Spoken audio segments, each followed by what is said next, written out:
Hey guys, tonight we're stepping into something a little different. Something both quiet and heavy with history. You're not out in the bustle of a modern city. You're walking through the towering walls of a medieval castle as night falls. The torches flicker just enough to make you question whether you really saw that shadow move, or if it's just your brain being dramatic again.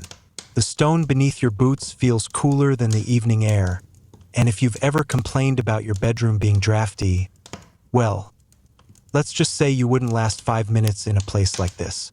You'd be wrapped in every blanket you own, plus the dog's bed, and still shivering. So, before you get comfortable, take a moment to like the video and subscribe, but only if you genuinely enjoy what I do here. And while you're here, let me know in the comments where you're listening from and what time it is right now. I love seeing those little dots of life scattered all over the map. Now, dim the lights, maybe turn on a fan for that soft background hum, and let's ease into tonight's journey together. You step through the castle gate just as dusk slides into night, and everything around you is soaked in a blue-gold haze. The courtyard is emptier than you expected. No bustling servants, no clatter of hooves, just you and the slow echo of your own footsteps. You notice the way the stone walls drink up the last streaks of sunlight, almost like the castle itself is exhaling after a long day. Strange, really. Out in the villages, life would be settling too. Candles lit, bread cooling on wooden tables, but here the silence feels amplified, as though the walls have seen too much to bother filling the air with noise. You shift your gaze up, and the sky above the battlements has turned a shade of deep cobalt. A single star blinks faintly, daring to shine before its companions rise. Funny how people once looked at those same stars and tried to make sense of everything: wars, plagues, politics, by tracing them into patterns. Imagine planning your whole life around a constellation that might just be someone's overly ambitious doodle in the sky. The air smells faintly of smoke, not fresh, but lingering, as though the hearths within the keep have just been banked for the night.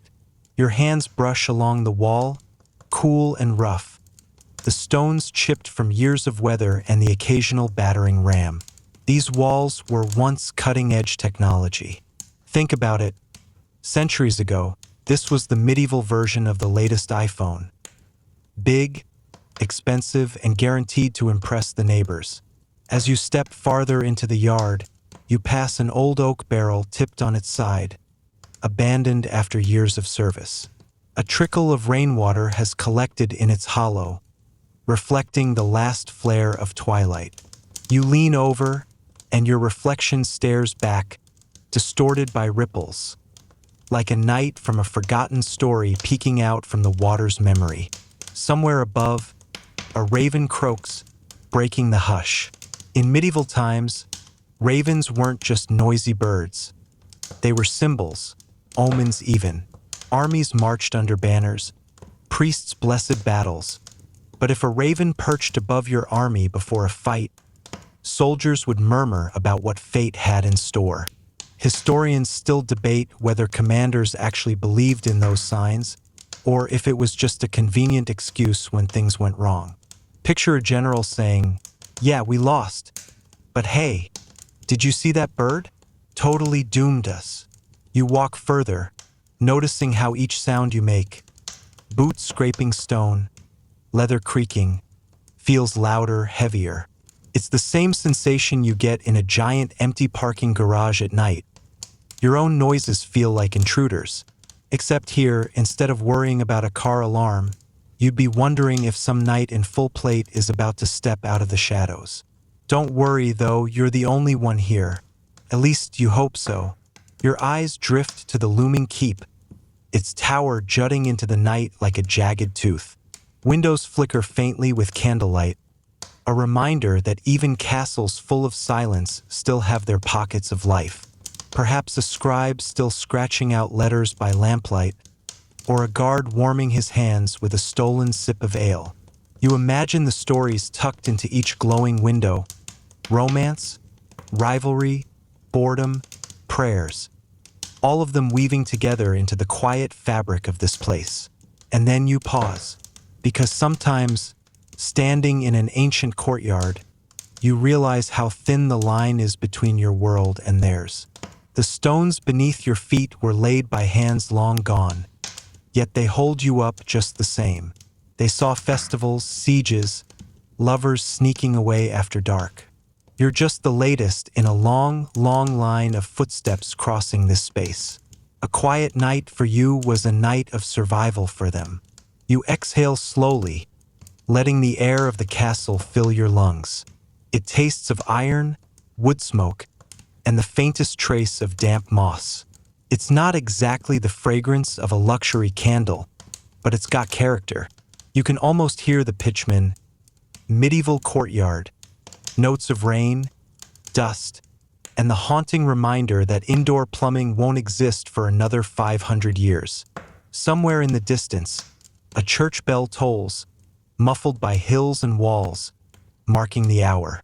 Night has arrived fully now, and with it, a sense that the castle itself has gone to sleep. You tighten your cloak around your shoulders, and for the first time, you realize how truly alone you are in this vast, echoing place. But isn't that the point of tonight's story? To walk where knights once walked, to feel the weight of their silence, and to find, in that stillness, a kind of peace that hums just beneath the stone. And so you take your first step deeper into the keep, into the heart of the castle, where the night will unfold its secrets for you alone. You cross into the courtyard, and the silence feels almost staged, like the moment right before an orchestra begins to play. Only here, the musicians have long gone, their instruments left to collect dust. The paving stones beneath your boots are worn smooth from centuries of traffic. Knights marching to their posts, servants hauling buckets of water, horses stamping impatiently as they waited for their riders. Now it's just you, the moonlight, and the occasional whisper of wind sneaking through gaps in the battlements. There's a trough near the stable wall, half filled with rainwater. The surface glimmers silver, and a moth flutters drunkenly above it, dipping too low, pulling away, then circling back again like it's at the world's slowest rave. You crouch to look closer, and the rippling reflection of the castle walls stares back at you. For a moment, you wonder if the stones themselves are watching. It wouldn't be the strangest thing. Castles always feel half alive, as if each wall has been keeping score of everything that's ever happened inside. A soft sound breaks your thoughts, the restless shuffle of hooves. You turn and see the stable. The door leans on its hinges, squeaking faintly when the breeze nudges it. Inside, you catch the smell first, straw, leather, and that unmistakable tang of horse. You step closer and hear the slow exhale of a great animal, steady and patient. One of the castle's horses hasn't been moved, left behind like a loyal guard dog. Its dark shape shifts in the shadows, and its eyes catch the moonlight in glimmers of silver. You approach, boots crunching softly, and extend your hand. The horse nudges your palm with its muzzle, warm breath puffing against your skin. For a moment, the centuries between you and the knight who once rode this creature collapse. You're not a visitor anymore. You're part of the story, touching the same reins, smelling the same hay. History suddenly feels less like a textbook and more like a breathing companion. And yet, you remember the funny side. Horses in castles weren't glamorous steeds waiting for dramatic charges. Most of the time, they were muddy, grumpy, and perpetually hungry. Feeding them took up ridiculous amounts of resources. Some chronicles mention entire villages being tasked with producing hay just to keep a garrison's horses alive.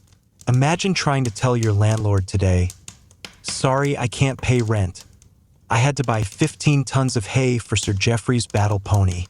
The horse shifts again, stamping once, and you notice the pattern carved into the stable door. A faint crest, almost worn away, two crossed swords under a star. A knight's personal emblem, most likely. Heraldry was medieval branding, your profile picture, your logo, your little reminder that yes, you were that knight, the one with the shiny lance. Historians still argue about some of these symbols, whether they carried deep meaning or were just because it looked cool. Honestly, that's not far from people today slapping a dragon tattoo on their arm and insisting it's symbolic when really, it just looked awesome. You lean against the stable post, letting your gaze wander upward. The castle walls loom high above you, dotted with narrow slits that once served as arrow loops. From here, they look like watchful eyes. A raven shifts somewhere up there, wings scraping stone. You imagine the guards of centuries past standing where that bird now perches, scanning the horizon for trouble. Sometimes the trouble never came, and the long nights were filled with nothing but pacing, yawning, and trying not to freeze. The quiet you're walking through now, it's the same quiet they endured, night after night. You pull your cloak tighter, and for a moment you feel the ghost of their boredom pressing against you. You think of all the guards whispering to each other, inventing games to pass the time, or humming tunes under their breath. There's a story about soldiers carving tic-tac-toe boards into castle walls when things got too slow. If you scratched around here long enough, maybe you'd find one. The air is sharper now.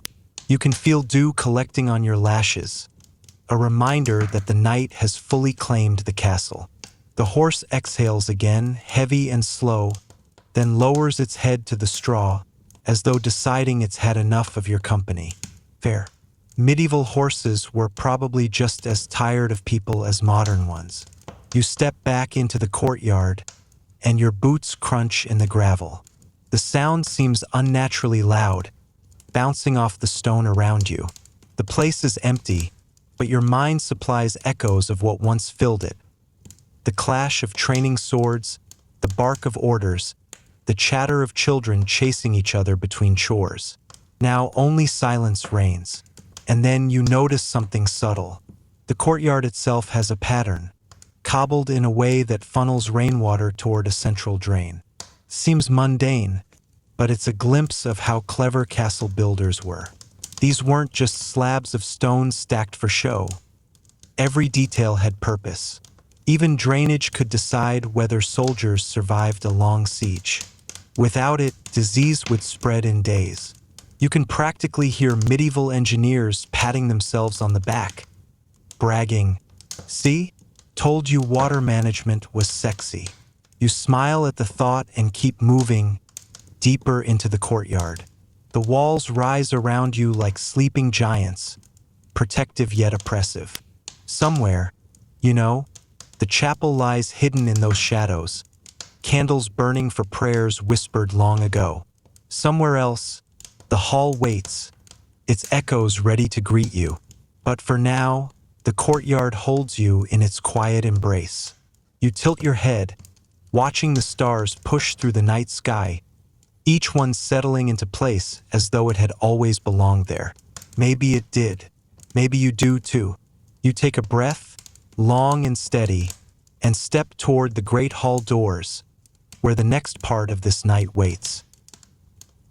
The hall doors stand taller than you expect, their heavy oak planks bound with iron straps, as though someone once worried giants might try to kick their way in.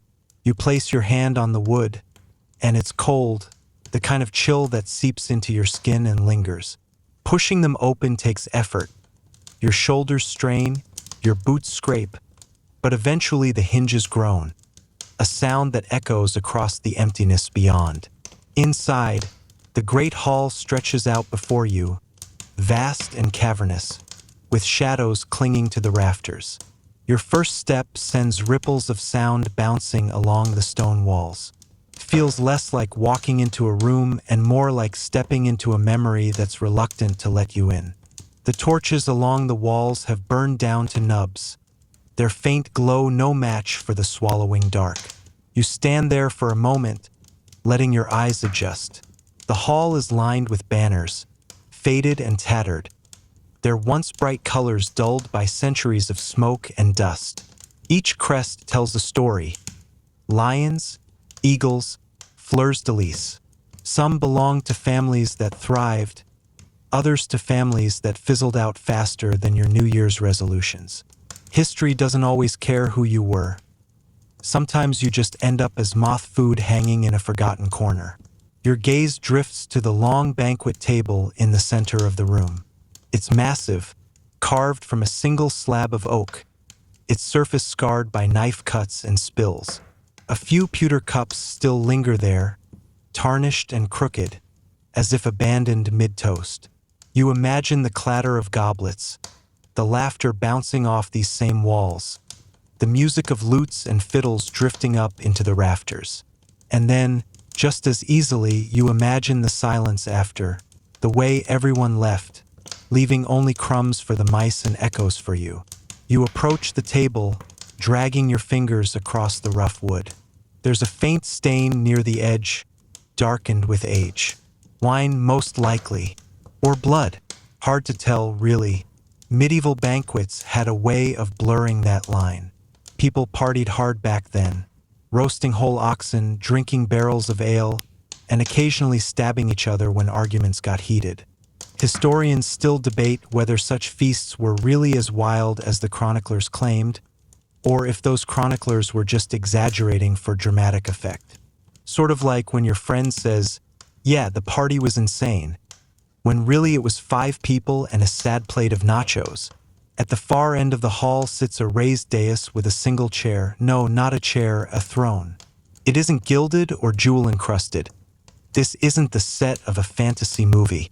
It's wooden, plain but imposing, the way authority often is.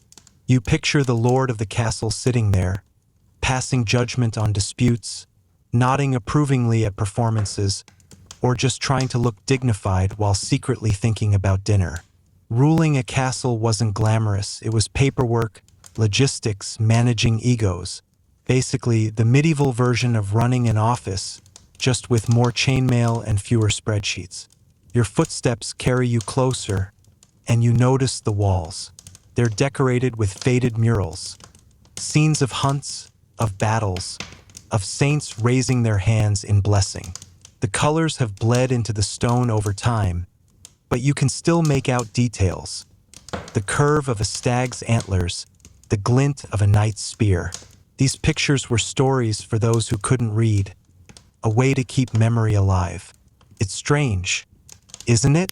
Today we swipe through feeds and forget things in minutes, but back then, a single painted wall had to hold an entire generation's imagination. You pause, noticing a crack along the wall. It runs from ceiling to floor, thin but deliberate. You crouch, following it with your eyes, and wonder how many winters of frost and thaw it took to split the stone like that. Castles look eternal, but they're fragile in their own way, just like everything else. Even these walls, once proud and indomitable, eventually crumble. You can almost hear them sighing, tired of holding up so much history. The fire pit in the center of the hall is nothing but ashes now, a circle of black where flames once roared. You crouch near it, brushing your fingers lightly over the soot. Comes away easily, smudging your skin. Fires like these weren't just about warmth, they were the hub, the medieval television. People gathered around, told stories, played music. If you wanted to know the latest gossip, you didn't scroll through posts. You parked yourself by the fire and listened. Some things never change. We still gather around glowing rectangles, just different shapes. You lean back, glancing up at the rafters. The wood beams are massive, carved from trees that must have been centuries old even then. They creak faintly as the wind nudges the roof, a reminder that this place is still alive, still breathing in its own slow way.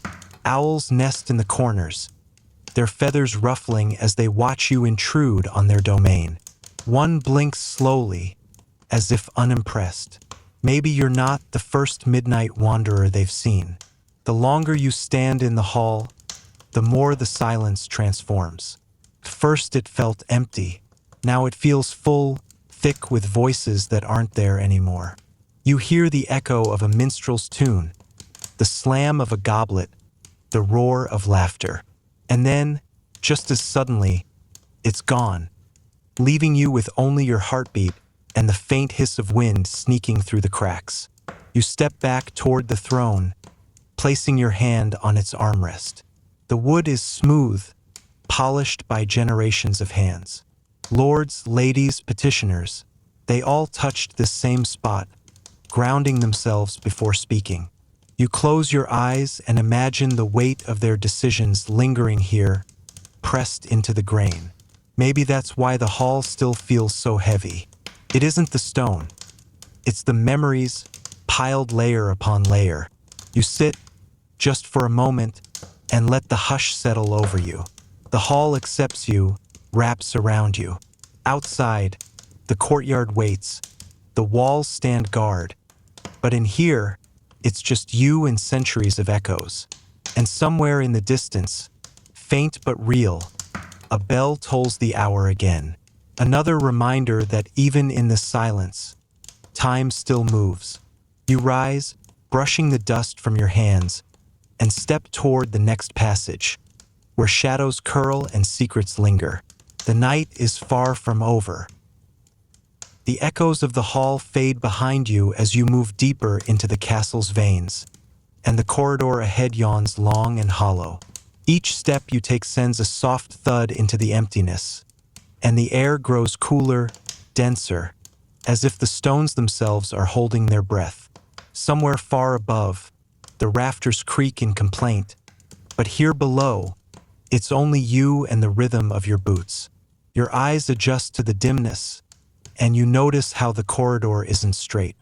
It curves ever so slightly, designed to keep enemies from charging in too easily. Castles were full of tricks like this. Narrow passages that funneled attackers, doorways that forced you to expose your side, staircases that spiraled in one direction to favor right-handed defenders. Architects weren't just builders, they were strategists. Sometimes you wonder if they stayed awake at night thinking, how do I make invading knights trip over themselves in the most humiliating way possible? A draft brushes your cheek, carrying with it the faint smell of wax and something sweeter. Maybe mead, maybe roasted fruit lingering from a feast long gone. The scent tugs you forward until you find yourself stepping into a small alcove that splits off from the main corridor. A single window slit peers out over the courtyard, moonlight spilling in like liquid silver. You press close, gaze drifting outside. The courtyard you left behind lies silent, the horse in its stall nothing more than a shadow. For a moment you wonder if you imagined it all, if the horse itself is just another echo of the past replaying for you alone. You move on, the hall bending slightly until it opens into a narrow chamber. The sound here changes, your footsteps are softer, muffled by something underfoot. You glance down. The floor is covered in rushes, straw mixed with herbs, a medieval version of carpet. Castles used them to cover the chill of the stone and, let's be honest, to mask smells. People tossed everything into them, scraps, bones, even chamber pot spills. Then, once or twice a year, they'd sweep it out and replace it. Luxury at its finest. Imagine inviting guests over and saying, "Don't mind the floor, it's last month's compost." Your laughter breaks the silence for a second, and it feels almost disrespectful. The chamber you've stepped into was clearly once a place of gathering. Long benches line the walls, and faded frescoes still cling stubbornly to the plaster. One depicts a hunting scene, men on horseback chasing stags through a painted forest. Another shows a saint lifting a hand in benediction, the paint cracked but the gesture unmistakable. You trace the saint's outline with your gaze and remember how religion was sewn into every stone of this world. Knights rode under banners not just for lords but for heaven itself. Yet behind closed doors, politics and ambition often mattered more than prayer. Historians still debate whether most knights were genuinely pious or if religion was simply their PR department, a convenient halo to justify whatever they were already going to do. A sudden scuttle draws your eyes downward. A mouse darts across the floor, vanishing into a crack in the wall. You can't help but smirk. Generations pass, empires rise and fall, but mice? They stay winning. Even castles couldn't keep them out. You move toward the far end of the chamber, where a tall archway opens into yet another corridor. This one is darker, narrower, and the air smells faintly of damp stone. You slide your hand along the wall as you go, fingertips tracing grooves in the masonry. Some are cracks, but some are deliberate carvings, names, dates, little marks scratched by hands long gone. One reads simply Thomas, etched unevenly, perhaps by a bored servant or a young squire desperate to leave a trace of himself behind. You whisper the name under your breath, and for a fleeting moment, it feels as though Thomas has answered, his ghost brushing past you in the dark. The corridor leads you upward now, the stones beneath your boots becoming steps, winding gently. With each climb, the air shifts, less damp, more tinged with smoke and wax. Somewhere above, you hear a faint creak, as though a door has moved, though you know none should. Castles have a way of playing tricks with sound, bouncing echoes until you're never sure what's near and what's far. It's like living inside one giant surround sound speaker designed by a prankster. At last, the staircase opens into a small gallery. Narrow windows cut into the wall let in moonlight, illuminating tapestries that hang like sleeping giants. You step closer to one. It's frayed, its threads faded, but you can still make out the story it tells. A battle, knights charging, banners flying. The threads shimmer faintly in the pale light, and you realize how much work went into this. Months, maybe years of labor, each stitch carefully pulled by someone who knew their craft would outlive them. In a way, tapestries were their Netflix. Stories, entertainment, history, all woven into fabric. And yet, the silence here is thicker than ever. You feel it settle around you, pressing against your ears. You take a breath, slow and steady, and the air carries the weight of centuries. This is the quiet of the hall, the hush that followed laughter, the pause after prayer, the calm before dawn. You lean against the wall, letting yourself rest for a moment. The stone is cool against your back, grounding you in the present even as the past crowds close. The corridor still stretches ahead, promising more secrets, more whispers, more shadows. And with that thought, you push forward, deeper into the castle, where the night waits to unfold its next story. The hall narrows again, the stone walls closing in as if they want to herd you forward like some unwilling sheep. Your boots echo unevenly, one step sharp, the next swallowed by the air, until finally the passage opens into another space entirely. You pause because the mood here changes. The air is thicker, heavier, and you catch the faintest tang of old spices lingering on your tongue. You've stepped into what was once the banquet chamber. The long table sprawls across the center, scarred and pitted from knives, tankards, and elbows. It feels almost alive, as if it's still waiting for the next feast to begin. A scattering of pewter dishes remain, warped from centuries of neglect. One overturned cup glints faintly in the moonlight, like it's still wet with drink. You almost expect a hand to reach out of the shadows, grab it, and shout a toast to some forgotten lord. The silence here is deceptive. Close your eyes and you can hear the memory of it. Laughter spilling across the room, the scrape of benches, dogs fighting under the table for scraps. Picture it, roasting meat, bread loaves steaming, barrels of ale cracked open. In some castles, feasts stretched for days. And yes, food fights weren't unheard of. Chroniclers wrote of nobles flinging bones across the table when the wine loosened tongues. Historians still debate how common this really was, or if the chroniclers were simply bored and looking for entertainment. After all, nothing spices up a dusty manuscript like, "Oh, and then Sir William beaned Sir Robert with a chicken leg," You drift closer to the head of the table, where a massive chair sits. Not quite a throne, but clearly reserved for someone of rank. You trail your fingers over its arms, feeling the grooves worn into the wood. Imagine the countless decisions made here. Alliances forged, betrayals plotted, marriages arranged over a plate of venison. If walls could gossip, this one would never shut up. Above you, a chandelier dangles from a beam, its iron frame crusted with drips of wax. Once, dozens of candles would have burned there, their light bouncing off polished silver and flushed faces. Now, only one stubborn stub remains, melted into a grotesque little sculpture. You think about how medieval chandeliers had to be cranked down on chains to be lit, a process that was either very dignified or very awkward, depending on how smoothly it went. Someone's job was literally professional candle lighter, which sounds cool until you remember it meant climbing ladders with open flames. Occupational hazards, medieval edition. Your gaze drops back to the table. Something glitters faintly between two cracked plates. You lean in and find a ring, its surface dulled but still shaped clearly enough. A simple band with a faint etching of a cross. Perhaps it slipped from a guest's hand during one of those wild feasts. Perhaps it was left as an offering or a token of affection. You roll it between your fingers, and for a moment you feel the weight of whoever wore it. Their hopes, their secrets. Maybe they whispered a vow over this very ring.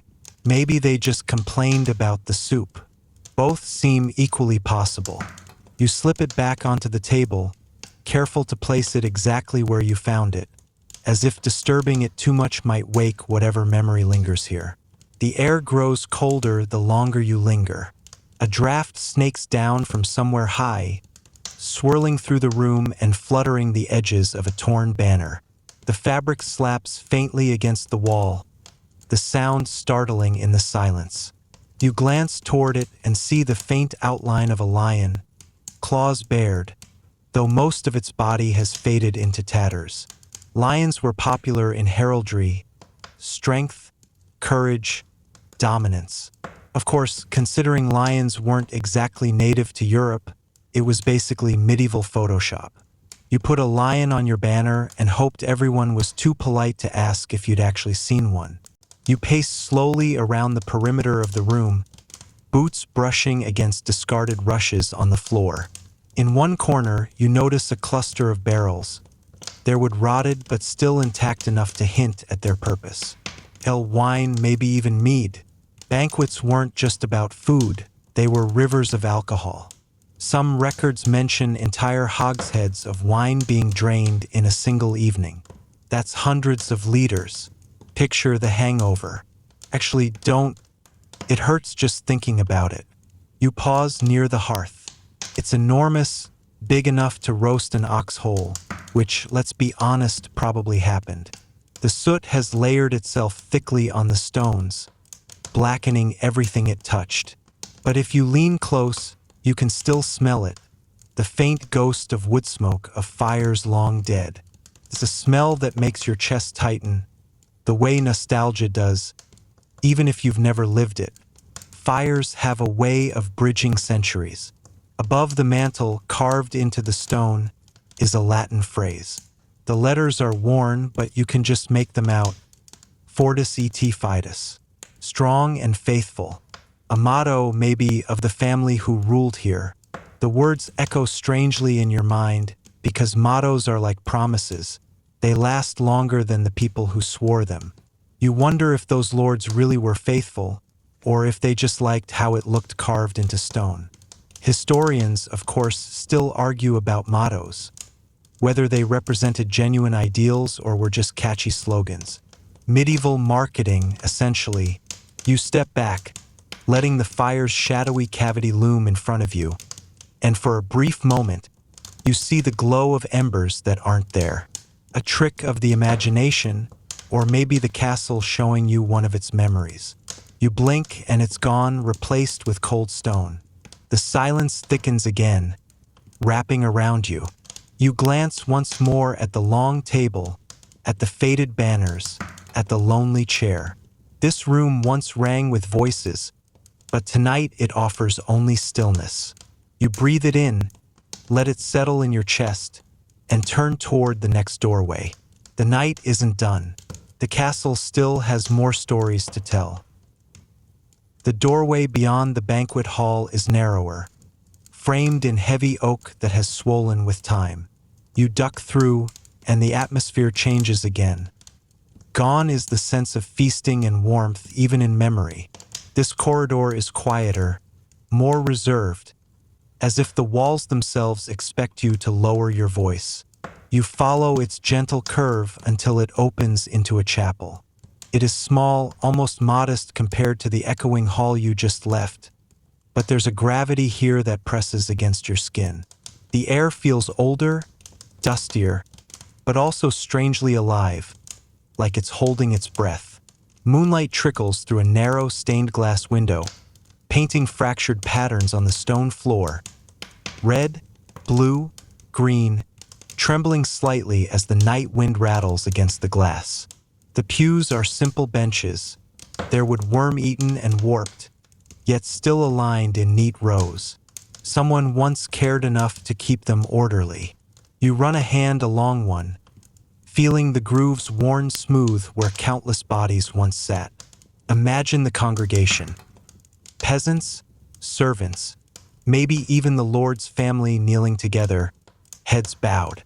A rare moment where rank blurred, though of course not entirely. Lords sat closer to the altar, peasants farther back. Even humility had seating charts. At the far end, the altar waits. Its stone surface is cracked, its edges flaked, but the outline of a carved cross remains clear. You lean closer and notice something. Faint stains, darker than the rest.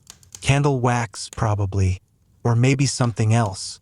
People forget that chapels weren't just for prayer. They were also for oaths, trials, even confessions that didn't always end in forgiveness.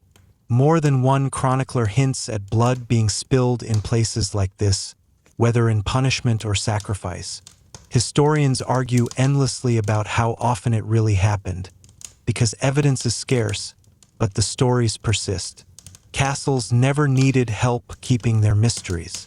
You kneel briefly, more instinct than faith, and feel the chill of the stone seep into your knees. The silence is different here, not empty, but layered. You can almost hear the ghost of chanting, low voices rising together, the sound reverberating through the chamber. Gregorian tones, slow and solemn, weaving themselves into the very air. Close your eyes, and you might believe it's still happening, just a little out of reach. Your gaze drifts upward. The ceiling is ribbed with simple stone arches, undecorated but sturdy. One arch bears a faint carving, barely legible, but you can trace the outline of a figure. A knight kneeling before a cross, sword laid flat across his hands. It's a common enough motif, but here, in this place, it carries weight. You wonder if it was meant as a reminder to the castle's warriors that faith should guide their blade, or maybe just a way of keeping restless nights quiet during long sermons. Hard to say. At the edge of the altar sits a small chest, half sunk into shadow. You approach it cautiously. Its wood is rotted, the iron fittings flecked with rust, but the lock has long since broken. You nudge it open with the tip of your finger, and inside you find fragments. A strip of cloth, once richly dyed but now faded to a dull maroon. A small wooden rosary, beads cracked and brittle, and, at the very bottom, a dagger. Its hilt wrapped in leather gone stiff with age, its blade blackened. You lift it carefully. It is short, more ceremonial than practical, though the edge still looks sharp enough to pierce skin. What was it doing here in a chest meant for holy objects? A relic? An offering? Or perhaps a reminder that in this world, faith and violence were never far apart. Medieval chapels often doubled as armories in times of crisis, because nothing says sacred space quite like a pile of weapons stacked next to the Psalms. The weight of the dagger sits heavy in your palm. For a heartbeat, you imagine it flaring bright, a knight pressing it into the altar, swearing an oath that bound his life to honor. Fortis et fidus, strong and faithful, the same words carved above the banquet hearth. Maybe this was the place where vows were sealed, where a knight promised to defend the castle to his last breath. You set the dagger back into the chest, carefully, as if disturbing it too much might unravel the silence. A gust of wind rattles the stained glass window again, and this time the sound is sharp, almost like a knock. You glance up, heart skipping, but of course it's only the wind. Still, you feel the hairs rise along your neck. The chapel is no longer simply quiet. It's expectant, as though watching. You move toward the side wall, where a line of niches have been cut into the stone. They're too small for doorways, too shallow for storage. And then you realize they're tombs. Each niche holds a stone slab, carved with faint inscriptions you can barely make out. Effigies once decorated them, perhaps, but only fragments remain. Half a face, a hand clasping a sword, a lion at someone's feet. Lords and ladies laid to rest beside their chapel, watching eternity from their stone beds.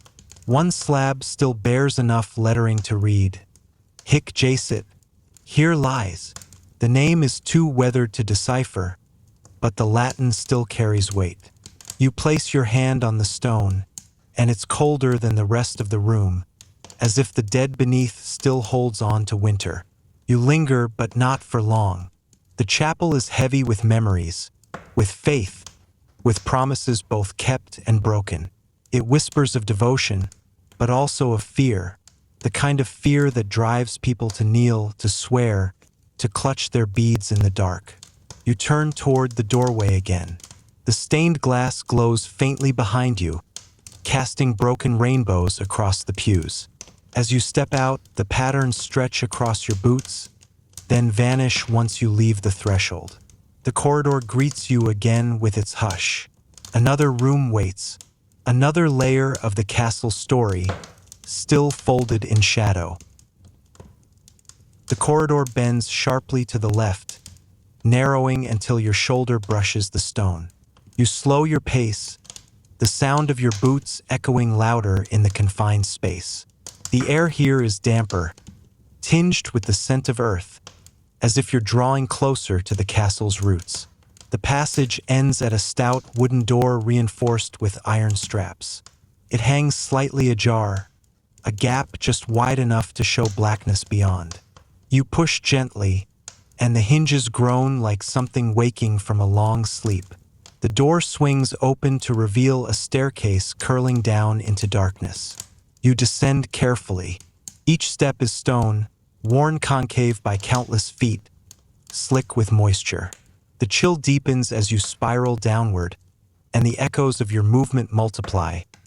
Your own breathing comes back to you, sounding strange, as though someone else is following a pace behind. At the bottom, the staircase empties into a vast cellar. The ceiling is low, supported by squat pillars, but the chamber stretches far, disappearing into shadows. Rows of barrels line the walls, some intact, some collapsed into piles of staves and rusted hoops. In the center, racks of bottles lean at precarious angles, their glass clouded with dust and cobweb. A wine cellar, yes, but more than that. Castles rarely wasted space, and cellars often doubled as storage for grain, oil, salt, even weapons. You run your fingers along a barrel's rim and feel the wood flake beneath your touch. Whatever was stored here has long since rotted away, but the smell still lingers faintly. A sour tang of grapes and mildew, a ghost of feasts past. The acoustics are different here, softer, more muffled, as though the thick earth surrounding the chamber swallows sound. You speak a word aloud just to test, and it falls flat, barely echoing. This is a place designed for keeping secrets. As your eyes adjust, you notice something peculiar at the far end. a section of wall where the stonework doesn't quite match. The blocks are slightly smaller, the mortar newer than the rest. Castles were often patched and expanded over centuries, but something about this feels deliberate, almost disguised. You approach, and sure enough, your hand finds a seam, a thin gap where the stone is not flush. You press against it, and the wall shifts slightly, just enough to prove it's not solid. A hidden door, not uncommon in castles, where escape routes and smuggling passages were practical necessities. You hesitate, considering. The cellar already feels secret enough. Do you really want to see what lies deeper still? But curiosity pulls harder than caution. You search along the edge until your fingers brush a small iron ring, half buried in mortar. You tug, and with a low grinding sigh, the false wall swings inward. Beyond is another staircase, this one narrower, steeper. The air that wafts up is colder still, carrying a smell of damp stone and something faintly metallic. Iron, perhaps, or blood. You light a mental candle against the darkness and descend. The steps bring you into a chamber smaller than the cellar, but far more unsettling. The walls are close, the ceiling arched just high enough for you to stand. The floor is bare stone, and in its center stands a block, square, stained dark in patches that time has not erased. Beside it lies a chain, still bolted into the wall, the iron orange with rust but strong enough to have once held a man. This is no cellar. This is a prison. Castles, after all, were not only homes. They were strongholds of power, and power often meant captivity. Some dungeons were crude pits, others carefully built chambers like this, designed to break both body and spirit. The block might have been used as a seat or as something far worse. The stains suggest worse. You move closer, your breath shallow. The silence here is absolute, heavy as a shroud. You can almost imagine the echoes of voices, muffled sobs, the scrape of chains against stone. One wall bears scratches, long, uneven lines gouged into the mortar by desperate hands. They form no coherent words, only frantic marks, a tally perhaps, or a prayer in a language of despair. You trail your fingers over them and feel how deep they cut, as if the stone itself remembered the struggle. Near the far corner, half buried in debris, lies a skull. Small, perhaps too small. You lean down, brush away the dust. Not a child's, you realize, but rather worn and fragile with age at the time of death. A prisoner who wasted away here, bones left to become part of the dungeon itself. And yet, amid the gloom, you notice something else. Another inscription, carved more carefully than the frantic scratches, almost hidden near the base of the wall. Latin letters, faint but legible, fidelis usque ad mortem, faithful unto death, a knight's oath, etched where no knight should have been. Did a warrior of the castle fall from grace, betrayed, imprisoned here by those he once served? Or did he inscribe it as defiance, a final vow that chains could not break? The mystery gnaws at you, and suddenly the silence of the chamber feels suffocating. You step back quickly, the image of the words burned into your mind. Faithful unto death. You retreat toward the stair, your footsteps quickening. The dungeon is not a place to linger, not for long, not alone. As you climb back into the cellar, the air lightens, though only slightly. The barrels, the dust, the cobwebs, all of it feels almost welcoming after the darkness below. You close the hidden wall carefully, and the seam vanishes, sealing its secrets again. The corridor waits above, ready to lead you deeper into the castle's layers. But the memory of the dungeon follows, a shadow you cannot quite shake. You climb the cellar stairs back to the corridor, the torchlight steady once more, though your heart still beats with the memory of chains and carvings in the dark. The stone passage seems a little less familiar now, as if the dungeon has changed the castle itself. The air grows cooler again as you walk, but fresher this time. You notice a faint drift of wind tugging at your cloak. Drafts in a castle are not unusual. Windows, arrow slits, hidden cracks. But this one has a direction, steady, guiding you forward. The corridor opens into a spiral staircase, wider than the dungeons, its steps broad and shallow. You begin the ascent. Each turn brings a subtle shift in air, a reminder that you're climbing higher, toward open sky. The walls here bear scars, chips where swords once struck, black streaks from torches long burned. You can almost hear the clatter of armor, the shouts of alarm that might once have rung up these stairs in times of siege. At last, you emerge into a chamber circular and high-ceilinged, the base of a tower. Arrow slits ring the walls, tall and narrow, letting in beams of pale moonlight.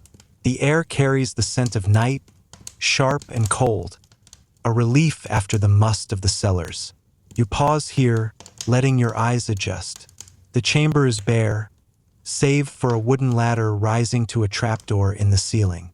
Clearly, this is the way to the battlements.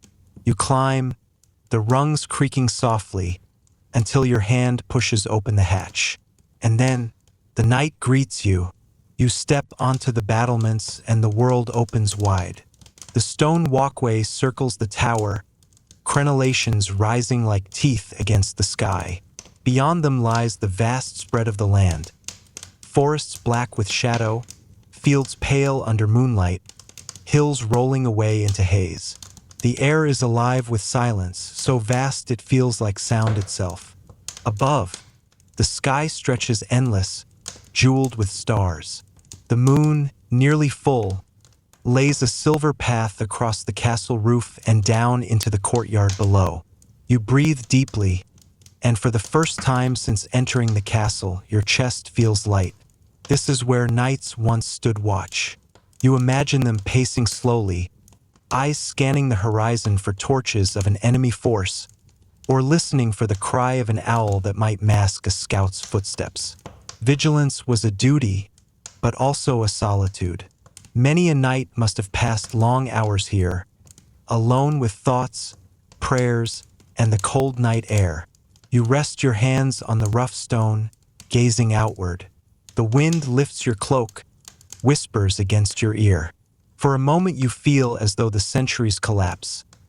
The castle alive again, banners fluttering from towers, guards shifting on the walls, the courtyard bright with firelight and voices. And then, in the hush, you notice something curious. A rhythm, faint but distinct, like metal striking stone. Not near, but not far either.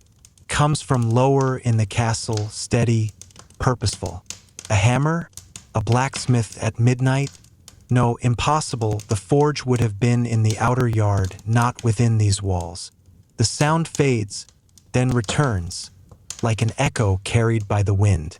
You lean over the battlement, scanning the shadowed courtyard below. Nothing stirs. The stables are silent, the well dark, the gates closed. Yet the sound persists. A story perhaps lies waiting. Castles are built of stone, but they are also built of memory, and sometimes memory speaks louder at night. You stand a long while, letting the wind cool your face, until the rhythmic clang dies away into silence. The stars will slowly overhead, patient as eternity. It would be easy to stay here until dawn. Yet the castle is not finished with you. Another stair, another passage, waits. You turn back toward the hatch, ready to descend into the heart of the keep once more. The trapdoor closes softly behind you as you descend the ladder, leaving the battlements and their endless sky. The wind's cool kiss is replaced by the steady hush of stone, familiar now, almost like the castle's own breath. The spiral stair greets you again, its steps worn in the middle where countless boots have passed. You trace your fingers along the inner wall, smooth from centuries of contact, and descend until the space widens and your torchlight falls upon a massive doorway. The great hall. The doors loom before you, oak darkened with age, banded in iron. When you push them open, they groan like tired giants waking from sleep. The hall stretches beyond, vast and echoing, lined with tapestries that stir faintly in the draft. Your torchlight catches threads of gold and crimson, woven into scenes of hunts, battles, and parades. The air smells faintly of smoke, though no fire burns now. At the far end, a hearth dominates the wall, tall enough for a man to stand within. Black soot stains the stone arch above it, and a scatter of ashes lingers on the flagstones. You can almost see the blaze that must once have roared there. Hear the crackle of logs, the murmur of voices gathered close to warmth.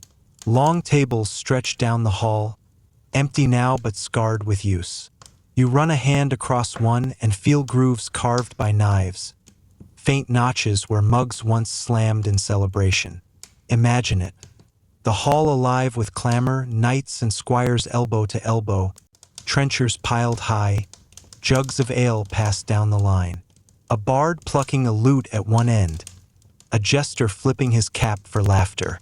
It would have smelled of roasted meat, spiced wine, and the unmistakable tang of too many bodies pressed close. But there are quieter truths, too. Did you know that feasts were as much about politics as celebration? Who sat closest to the Lord mattered more than what was served. Even salt, something you probably shake casually onto fries, was a marker of status. Sit above the salt near the host, and you mattered. Sit below, and you were reminded where you ranked. Your eyes catch a raised platform at the hall's head. There stands the high table, where the lord of the castle once presided. You step up, the boards creaking, and lower yourself into the central chair. The wood is broad, carved with knots and crosses. It feels strangely heavy, as though it remembers every decision made from it. Banquets, oaths, perhaps even sentences of exile. A soft rustle breaks the silence. You freeze, listening. The sound comes not from the door you entered, but from above, high in the rafters. You tilt your head back, and there, in the beams, shadows flicker. Birds? Bats? Likely both. It reminds you that even castles host tenants who pay no rent. You chuckle softly to yourself because, let's be honest, if a pigeon ever got knighted, it'd probably be for its droppings, not its valor. Imagine Sir Cluxworth of the roof beam, gallant, feathered, perpetually unwelcome at feasts. Still, the rafters hold more than comedy. Some medieval halls used those high beams to suspend nets or even chandeliers, lowered by ropes for lighting. A single wax candle might take hours to make, yet hundreds would blaze here on a feast night.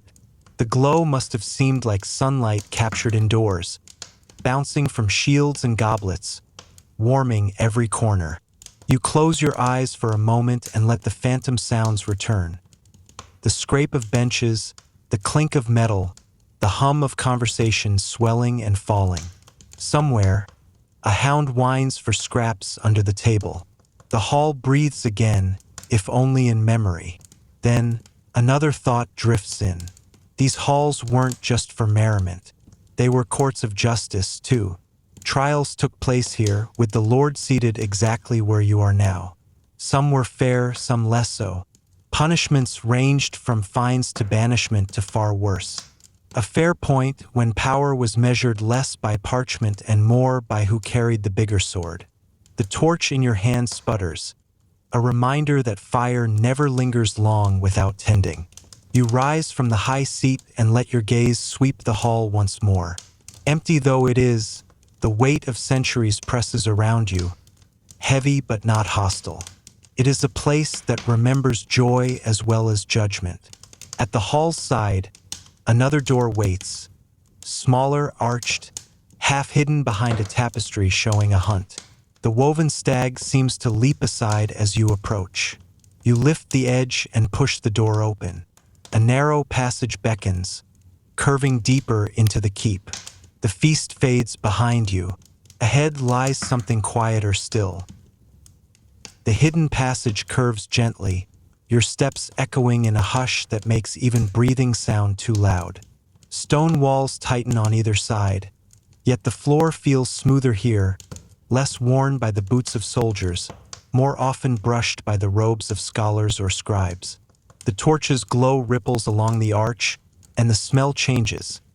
Less dust, more parchment, a faint musk like paper that has waited too long in a chest. You push through a low doorway, and suddenly the air seems to soften. Before you stretches the castle's library. Not a grand, soaring vault like modern universities. You won't find endless aisles of books here. Instead, shelves of oak stand in measured rows, sturdy but modest, their planks bowing under the weight of manuscripts bound in leather.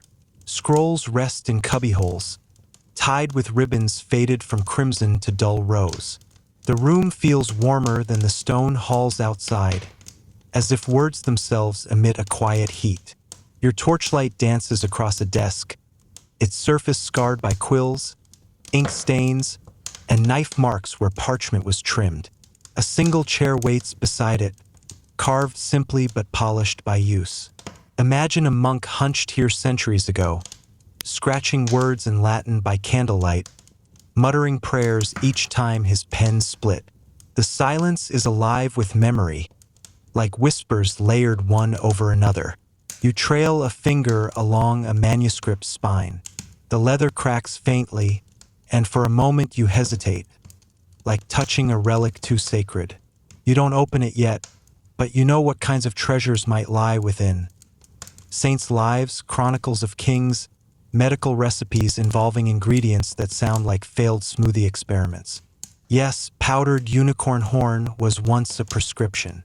Spoiler, it was actually ground-up narwhal tusk, imported at absurd prices. Somewhere, a medieval merchant probably laughed himself to sleep every night.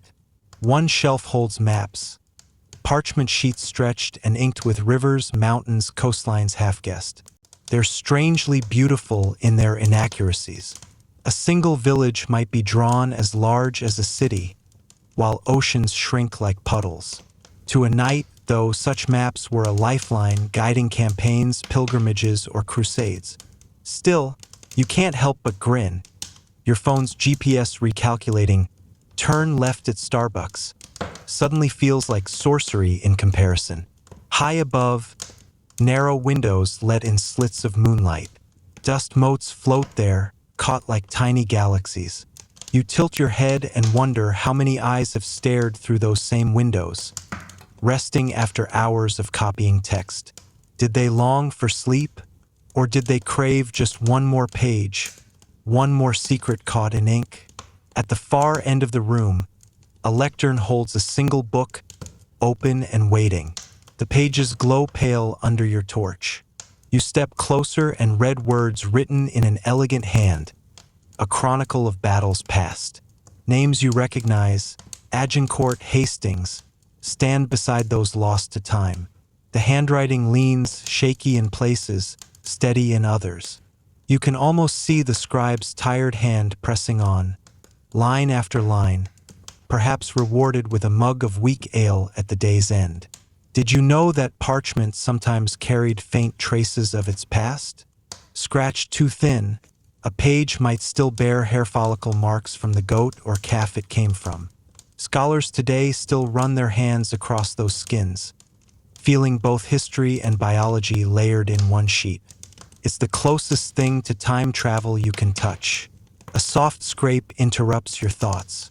Not loud, just the whisper of something shifting nearby. You turn, torch raised.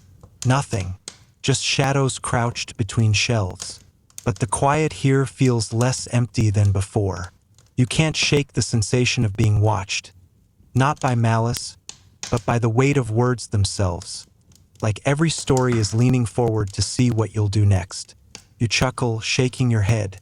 Relax. If the worst thing that happens tonight is being judged by dead librarians, you're still ahead of the game. And yet, history's edge sharpens in this silence. Many libraries of this kind were lost, burned in sieges, abandoned in famine, sold off page by page to collectors. Each surviving shelf is an accident of luck. Maybe these books were both treasure and ornament, valued less for their content than for what they symbolized. Learning as a badge of prestige. The torchlight wavers. You set it in a sconce and lower yourself into the scribe's chair. For a moment, you rest your hands on the desk, as though preparing to write. And then, without warning, you feel how heavy your eyelids are. The stillness of the room, the scent of old paper, the endless hush, they weigh on you like a lullaby. You shake yourself, smiling wryly. Not yet. You're not going to pass out like a bored student in history class. You stand, take the torch again, and glance once more at the shelves. Their secrets remain safe, their voices bound but not silenced. You step back through the small arched door, leaving the scent of parchment behind. The passage twists again, this time rising gently, as though leading you not to more study, but to rest. The walls widen, the air freshens, and ahead you glimpse a doorway carved with symbols of swords and shields. It seems your path leads toward the knight's chamber.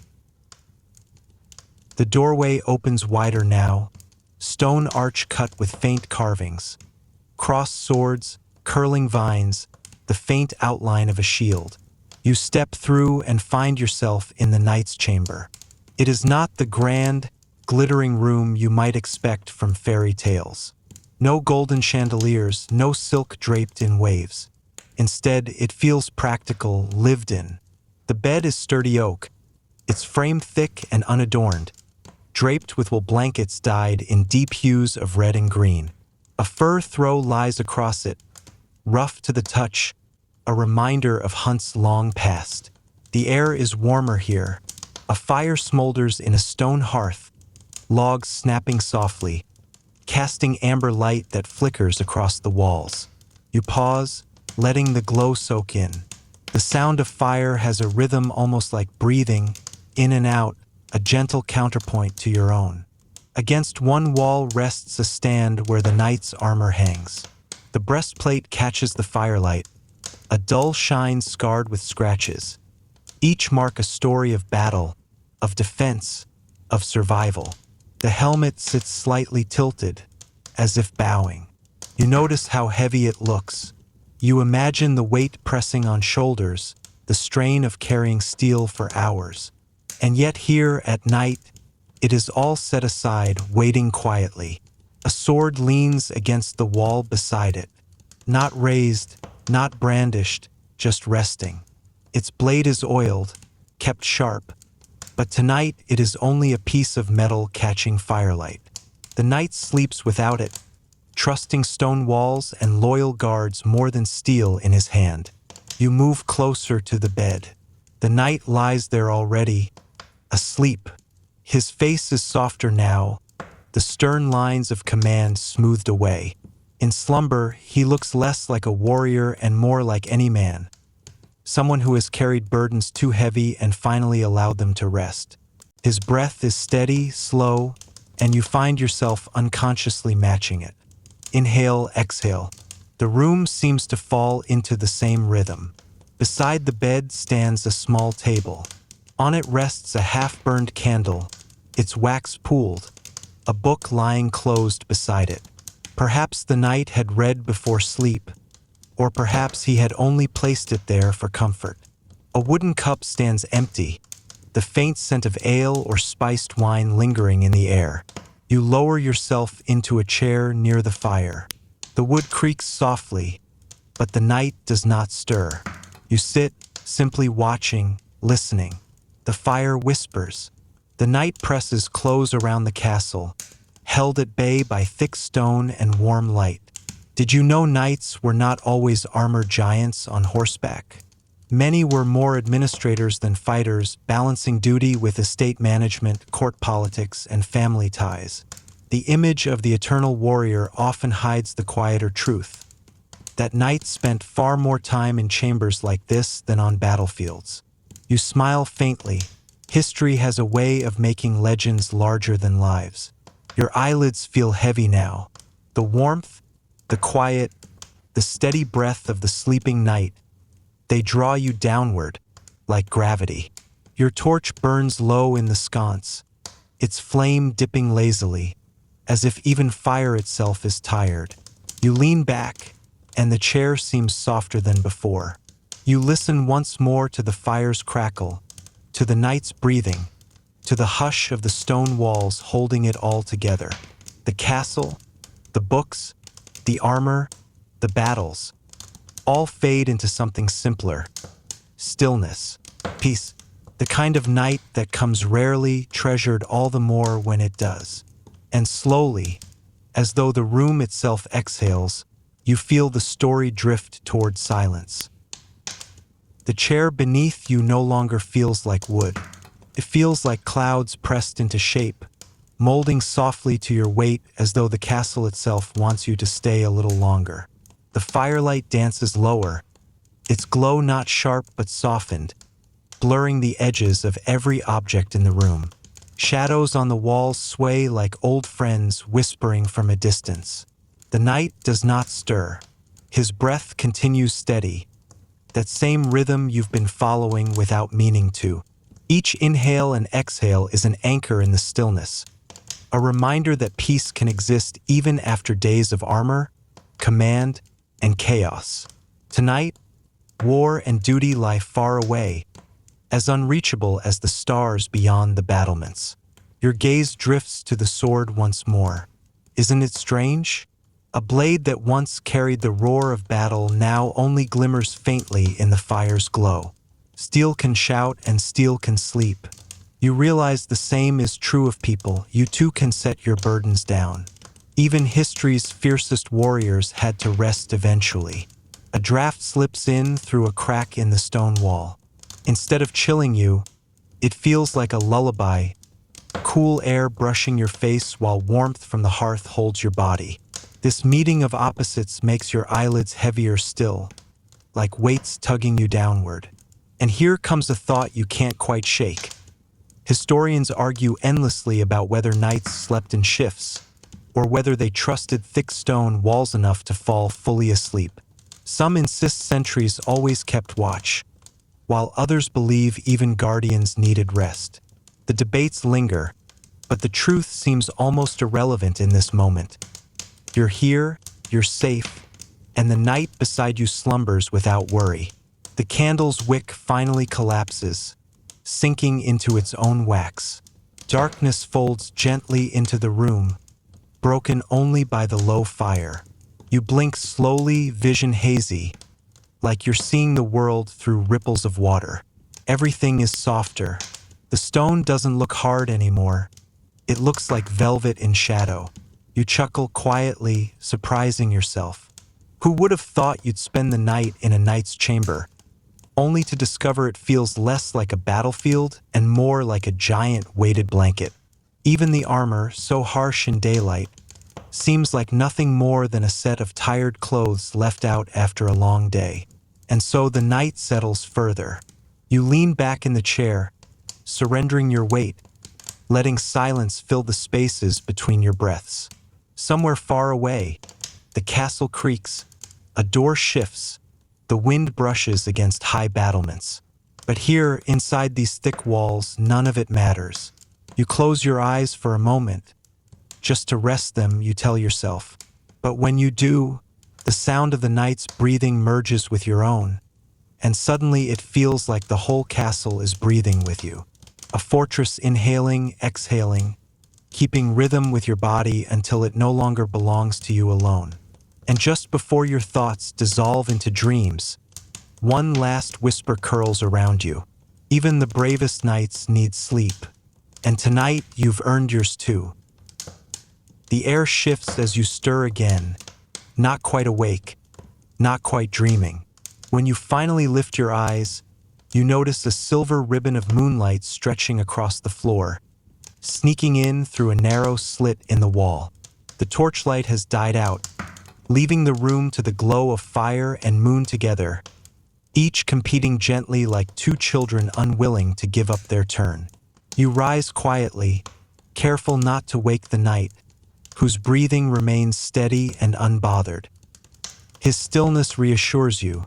If he, the guardian of the realm, can sleep so soundly, surely you can wander the castle without fear. Your feet touch the cool stone, each step echoing softly, a reminder that you are not entirely weightless in this dream. The hallway beyond the chamber feels different at night. No banners flutter, no footsteps march, just stone walls and a quiet so deep you could almost hear dust settling. You pass by tall, narrow windows where the moon spills in, tracing silver ladders across the floor. For a moment you pause, caught in its glow, thinking how modern skylights try so hard to mimic what this castle receives for free. As you climb the spiral staircase toward the battlements, your hand brushes the cold, worn stone of the railing. You wonder how many hands have touched it before yours. Hundreds? Thousands? Each knight who patrolled here left a fingerprint of presence, even if it's invisible now. Strange how history is made of invisible fingerprints.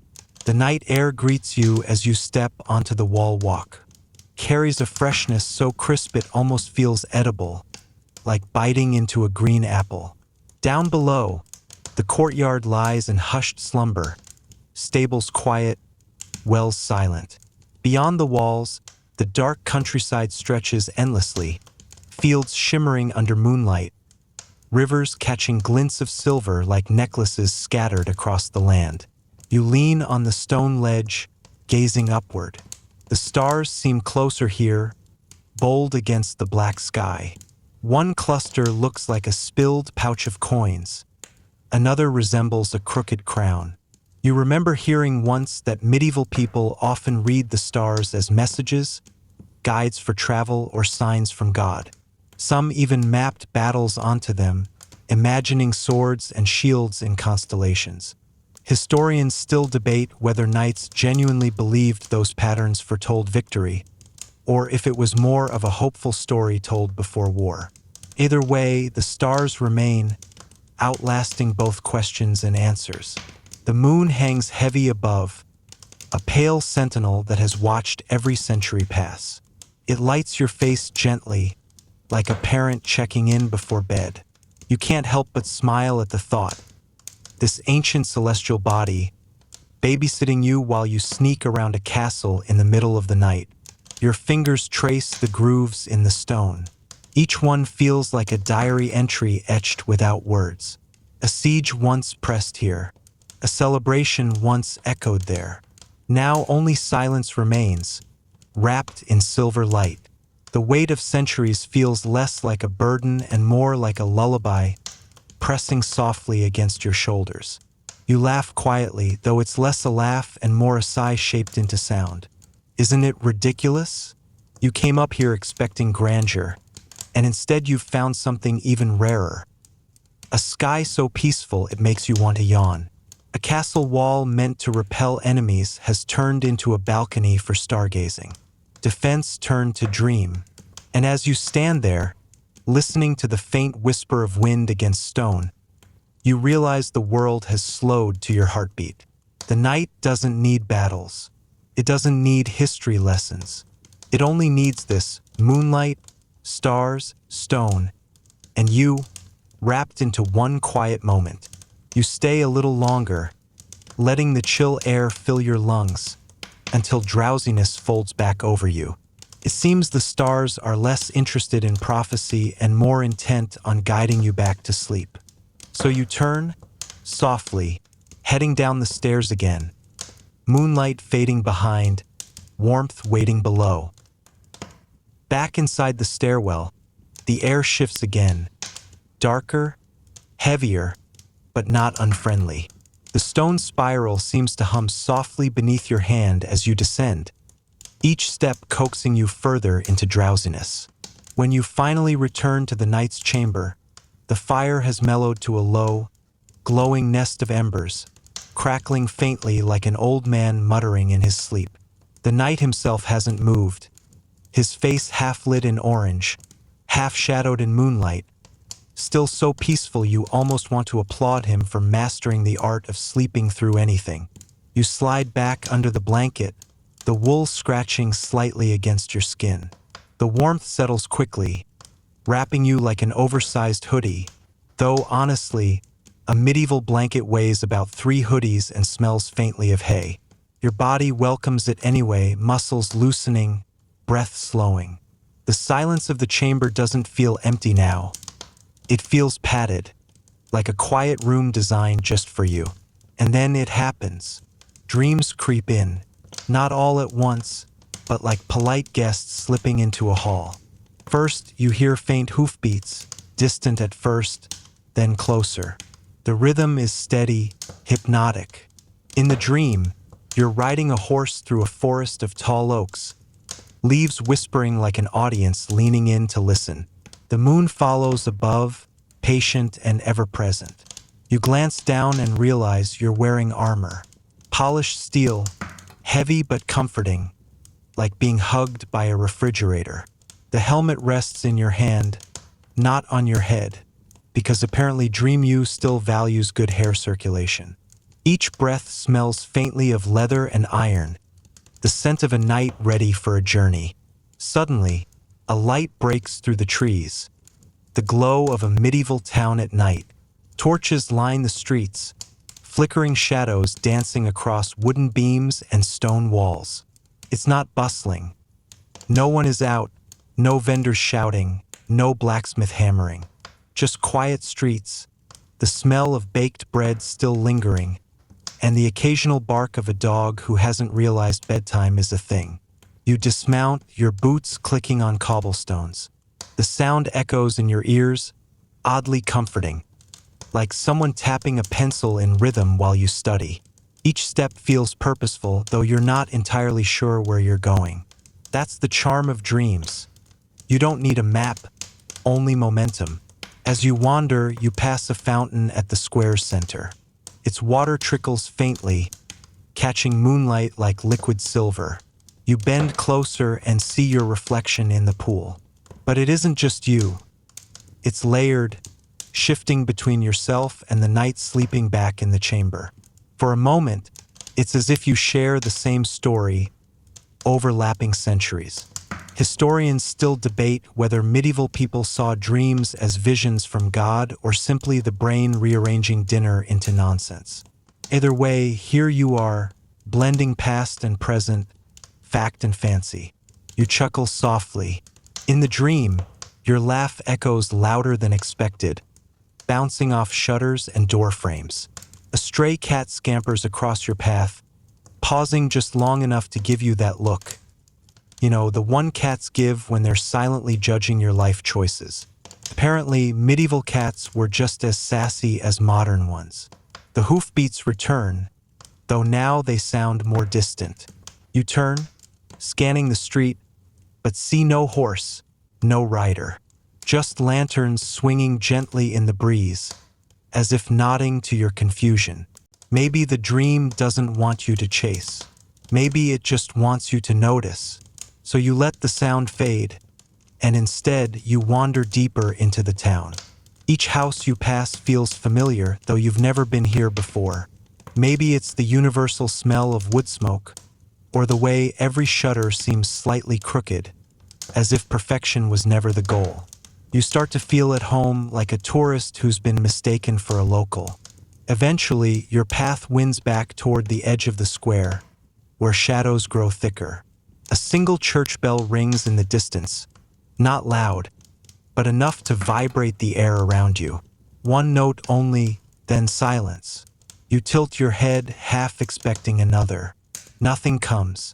The town exhales again. The dream loosens its grip, edges softening, sounds blurring, light dimming. You feel yourself leaning, not against stone or wood, but back into the bed you never left. The fountain, the town, the hoofbeats, they dissolve like chalk in water. And when you open your eyes again, just slightly, the chamber greets you with its glowing embers. The night still sleeping, the moon still watching. The dream folds into the night, as if it never happened, yet somehow lingers in your bones. The fire in the chamber has dimmed almost to nothing, just a few embers glowing like sleepy eyes that refuse to close. You shift beneath the heavy blanket, the wool creaking faintly as if it has its own opinion about how much you move. Your breath matches the rhythm of the nights, slow, steady, unhurried, and once again your mind drifts, tugged back toward that other world. This time, the dream wastes no energy on subtlety. One blink, and you're not in the chamber anymore. You're standing in a long stone hall filled with light. Candles line the walls in tall iron sconces, their flames trembling as though they've been waiting centuries just for you to arrive. The air smells rich, a mix of roasted meat, spiced wine, and something sweet that might be honey cakes. Your stomach growls. Apparently dreams don't care if you already brushed your teeth. The hall is buzzing, alive with chatter. Men in tunics and hose lean across wooden benches, tankards in hand, laughing like they just invented humor. Women in gowns sweep past with trays of bread and pitchers of ale, skirts brushing the floor like soft drumbeats. At the far end of the hall sits a long table piled high with food, boar, venison, baskets of apples, wheels of cheese so big you could probably roll them down a hill for sport. Which, fun fact, some medieval villages actually did. Cheese rolling wasn't just a modern British quirk. You feel eyes on you, not unfriendly, but curious, as though the dream guests recognize you as someone both foreign and familiar.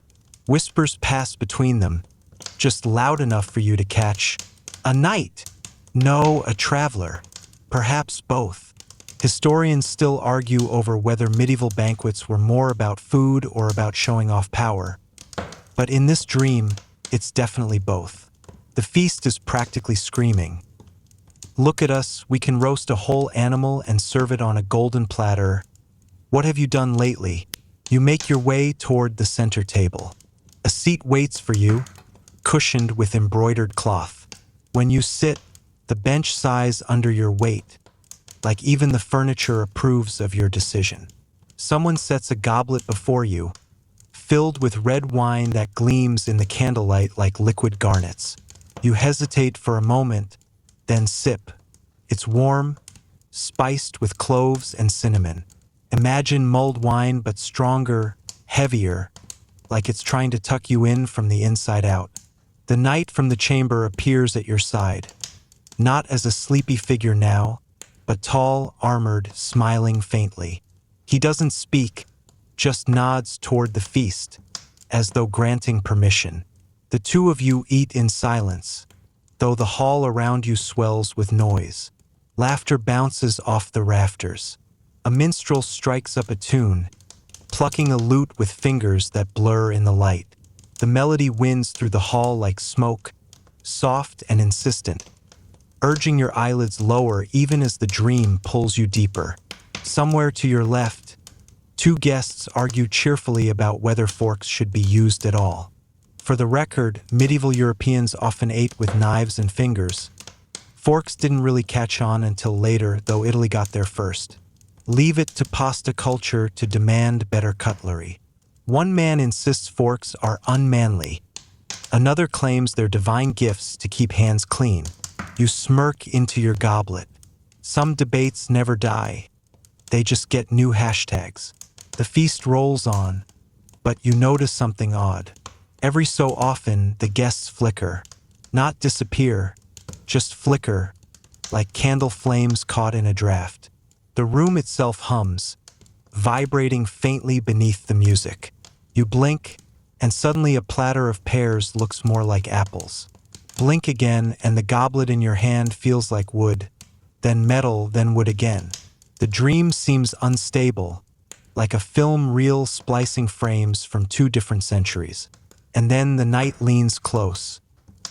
His breath smells faintly of mead, his voice low but clear. You belong here, but not here forever. You frown, trying to parse the riddle, but before you can ask, he raises his goblet in a toast. Everyone around the table mimics him in unison, their voices merging into one rolling sound. To the quiet night, you raise your own goblet because saying no in a dream seems rude. The hall erupts in cheer, and then silence. The feast freezes. Guests hold mid-laugh. Wine hangs mid-pour. The lute string quivers but makes no sound. Only the night moves, still watching you with that same faint smile. The candles sputter out one by one. Shadows rush in, swallowing the tables, the food, the frozen guests. You feel the weight of the hall collapsing into darkness, folding like paper around you. And just when you expect everything to vanish, the warmth of the blanket returns. The chamber reappears. The fire glows faintly. Your eyes are half open now. The knight lies beside the fire again, still sleeping, as though he never lifted a goblet at all. But your lips still tingle with the taste of wine. The silence of the chamber holds you again, soft as a lullaby. For a moment you wonder if you only dreamed the feast, or if the feast dreamed you. The knight still lies unmoving near the hearth, his chest rising and falling like a tide. The sword glints faintly, no longer menacing, just a quiet witness to the night. But something is different now. The air feels lighter, thinner, as if the walls themselves are breathing out, exhaling centuries of stories. You turn your head and notice the window slit above the bed. Moonlight spills through it, not harsh but silvery, soft as poured milk. It falls across the floor in a perfect stripe that stretches toward your feet like a path waiting to be followed. Your eyes blink heavily, but your mind refuses to stay put. Slowly you rise, or maybe only in spirit, it's hard to tell. The blanket seems to cling for a moment, reluctant to let you go, but then releases. You cross the chamber in silence, each step muffled, and stand before the window slit. The night outside yawns open. The castle's courtyard lies below, washed in moonlight. Shadows of towers reach long and thin, stretching across cobblestones like black rivers. A breeze drifts through, carrying scents you don't expect: damp earth, wildflowers, even the faint smoke of village hearths far beyond the castle walls. Feels alive, as if the world beyond is calling. Your gaze lifts upward, past the battlements, past the keep, toward the sky. And there it is, an expanse of stars so wide it makes your chest ache. They glitter in clusters and rivers, a map written long before ink touched parchment. Medieval scholars once believed each star was a pinprick in the firmament where divine light shone through. Tonight, you almost believe it too. The moon sits low, wide and luminous, casting silver across the land. In its glow, you see not just the castle, but the suggestion of forests, hills, maybe even a river winding like a sleeping dragon. All of it feels within reach, though your feet remain inside the stone chamber. You hear it then, a sound faint but sure, hooves soft against earth. Not clattering, not rushing, but steady, patient. A horse in no hurry, as though it knows time bends here. You lean farther out, but the courtyard is empty. Still, the sound lingers, echoing somewhere between the world of waking and the realm of dreams. Behind you, the night stirs only slightly. His lips part, and though his eyes remain closed, a whisper escapes. Words not meant to be heard, yet reaching you clearly. Follow the moonlight. The words slip into you like a seed finding soil. You glance again at the stripe of moonlight cutting across the chamber floor. It points not to the bed, not to the hearth, but toward the door. The heavy wooden door that should be locked, barred, immovable. Yet as your gaze lingers, you see the faintest shimmer around its edges, as if the moon itself has traced its outline. Your pulse quickens, though your body feels softer, slower. This is no ordinary dream. This is a passage, a moment that asks, will you stay safe within the walls, or step into the unknown night? The chair, the fire, the night, the sword, they all feel like anchors holding you still. But the moonbeam feels like a hand reaching forward. You close your eyes, letting the weight of choice drift away, and when you open them again, the door is ajar. The doorway breathes faintly, as though it has lungs of its own. You stand in front of it, every sense sharpened by the hush. The moonbeam drapes itself across the threshold like a ribbon waiting to be untied. The air that leaks through the gap feels cooler than the chamber's warmth, tinged with stone dust and something faintly sweet, perhaps lavender stored in the garderobe, or perhaps just your mind weaving perfumes into shadows. You lean forward and push the wood with one hand. Strangely, it makes no creak, no groan of iron hinges, no thud of bolts, just a whisper, like silk brushing silk. The castle hallway reveals itself, long and narrow, lined with torches that should have burned out hours ago, yet flicker dimly as though reluctant to abandon their duty. The stone floor beneath your bare feet is smoother than you expect, worn down by centuries of steps. You feel its coolness rise through your skin, a reminder that the castle has endured storms, kings, betrayals, and yet still offers you passage tonight. You walk slowly, almost floating. The knight's chamber vanishes behind you, swallowed by silence. Ahead, tapestries ripple gently though no wind passes through. You pause to look. Woven knights ride across woven hills, forever charging, forever frozen. One rider's face catches your eye. For the briefest second, you swear it shifts, blinking at you. But when you blink back, it is only thread again. Somewhere in the belly of the castle, water drips. Steady, calm, a heartbeat echoing through stone. Each drop seems older than you, older than the night, older than the entire kingdom.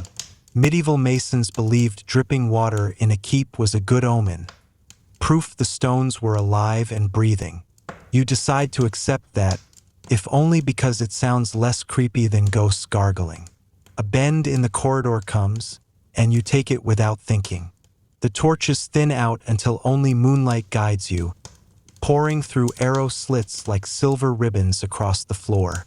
You follow them instinctively, as if someone long ago designed this hall just so you'd walk it tonight. Then you hear it again, the sound of hooves. Closer now, steady, deliberate. The rhythm echoes through the stones, but when you glance toward the courtyard, it lies empty. The sound is not outside. It's inside the castle. Or maybe it's inside you. You reach a staircase, spiral and narrow. The steps wind upward, their edges smoothed by countless boots and spurs. You grip the wall as you climb, and the air grows thinner, tinged with the scent of old wood and iron. Halfway up, a window slit reveals the sky. So close now you feel you could touch Orion's belt, pluck it like a string, and hear the universe hum back. At the top, a wooden door stands. Unlike the knight's chamber, this one does groan when you push. It yawns open, revealing the castle battlements. The night air greets you full in the face, crisp and cool. Below, the landscape lies silver and still, fields stretching to dark forests. A river glinting faintly like a fallen blade. The stars hang above like an audience waiting for the next act. And there, in the courtyard below, finally, you see it. A horse. Not just any horse, but a massive destrier. Its coat black as ink except where moonlight strikes it into silver. It stands still, patient, eyes reflecting light like lanterns. No rider saddles it. No rope ties it. Yet it waits, as though it has been waiting centuries for this exact moment. You rest your hands on the battlement stone. Your breath fogs in the night air, mingling with mist that curls mysteriously around the horse's hooves. It looks up at you directly, unblinking, and in that gaze you understand you are expected. The hooves sound again, but not from the ground. This time they drum in your chest, in your pulse, calling you downward. The moonbeam that guided you here now spills across the steps, pointing the way down to the courtyard. And suddenly, the castle feels less like a fortress and more like a guidebook. Every hallway, every stair, every stone leading you to this midnight rendezvous. The battlement stones are cold beneath your palms, holding the night's chill as if they've been storing it just for you. The destrier below doesn't move. Not a twitch of its ears, not the flick of a tail. Just that unwavering gaze. 2 lanterns fixed on your soul. You feel the quiet pressure of expectation, as though the entire castle is nudging you forward with invisible elbows. You turn from the wall and the spiral stair yawns below. It looks far darker than before, as if shadows have been waiting at the bottom, pooling, gathering. You descend anyway, one hand trailing the stone wall. The roughness grates gently against your fingertips, reassuring in its reality. Somewhere between the first and second turn of the staircase, you hear the faint scrape of metal. Perhaps a chain shifting, perhaps nothing at all. By the time you reach the courtyard door, your heart is tapping an uneven drumline. You push, and the wood resists, swollen from centuries of rain. When it finally gives, the sound is like an exhale, long and tired. The courtyard greets you with air that smells of wet grass and charred oak. The horse waits, larger now, impossibly so, muscles coiled in stillness, breath-puffing clouds that glow pale in the moonlight. Its tack gleams with faint etchings, symbols that resemble both runes and scratches from years of battle. You realize this beast is older than any war you've ever studied. Older, perhaps, than the knight himself. You step closer, grass cool against your soles. The destrier lowers its head, almost ceremonially. You extend a cautious hand, and the horse's muzzle presses into your palm. Warm, velvety, startlingly alive. You half expect your fingers to sink through mist, but no, it's solid, powerful, real. Your ears catch a faint jingle then. Spurs. Not yours. Not now. The sound comes from behind, from above. You glance up toward the battlements you just left, and for a fleeting second you see him. A knight, armored and still, outlined against the stars. Watching, but when you blink, gone. Only empty crenellations. The destrier shifts, one hoof pawing the earth. The sound is deliberate, urgent, like a friend tapping their watch at you. Medieval chroniclers often described horses as having uncanny instincts, knowing things before their riders did. Some even believed destriers were half angel, half beast. Others whispered they were cursed, bound to their knights even after death. You rest your forehead briefly against the horse's mane. It smells faintly of iron and rosemary, as if someone once brushed it with oils meant to ward off plague. A shiver crawls down your spine, not entirely from the cold. The castle looms silent around you. Every window, every tower feels like an eye turned inward, watching this strange communion. The destrier exhales, loud and sure. You know what it wants, what it's been waiting for. The stirrup glimmers faintly in the moonlight, and though you've never mounted a warhorse in your life, some part of you already knows you're about to. The stirrup glints like a challenge, dangling there as if it has been waiting all this time just for you. The destrier shifts its weight again, that huge shoulder moving with the power of a storm hidden under skin. You hesitate, because really, how does one just hop onto a warhorse in the middle of the night, barefoot, in pajamas, with zero upper body strength? It feels like trying to climb onto a moving bus, made of pure muscle. Still, your hand finds the saddle. The leather is cracked but supple, smelling faintly of tallow and smoke, as though every ride it has ever taken lingers in the fibers. You place one foot in the stirrup, take a breath that doesn't feel quite full enough, and then push. For a second, gravity reminds you who's boss. Then somehow, ridiculously, you're up. You're actually in the saddle, heart rattling like coins in a tin can. The destrier doesn't wait. With the smallest shift of its body, it begins to move, hooves falling silently across the courtyard stones, each step echoing more in your bones than in the air. You grab the reins, though you suspect they're mostly ornamental at this point. The horse knows where it's going. You're just along for the ride. Carries you toward the great gate. The portcullis is still down, iron teeth gleaming faintly, but impossibly, the destrier doesn't stop. It walks forward and you brace for the metallic crunch of impact, but no. You pass through the iron like it's smoke. The world ripples, a stone pond disturbed by your very existence. When you glance back, the castle walls blur at the edges, as though they were never meant to be solid in the first place. The night air outside is colder, sharper. The destrier's hooves strike earth now, muffled against grass and soil. A meadow unfolds, lit silver by the moon. It's eerily quiet. No crickets, no owls, nothing but the rhythm of the horse. The silence isn't empty, though. It's heavy, filled with expectation, like an audience holding its breath. You remember a curious fact. Medieval knights believed that traveling under a full moon gave them protection from spirits. But some chroniclers whispered that it was the opposite, that the moon's light revealed you to the dead, drawing them to your path. Scholars still argue over whether these beliefs were protective rituals or just fear dressed up as tradition. The destrier suddenly halts at the edge of the meadow. His ears flick forward, alert. Ahead lies a line of trees, their branches twisted together into what looks suspiciously like a doorway. The kind of doorway no sane person would ever enter, unless they were, trapped in a dream about riding a ghost horse. You lean forward, fingers brushing the warm mane, feeling the deep breaths beneath. The destrier is waiting, not forcing, not pushing, just giving you a choice. You laugh under your breath because, of course, choice in a dream feels about as real as choosing the flavor of toothpaste. Still, it's there. You can turn back toward the castle or ride forward into the forest.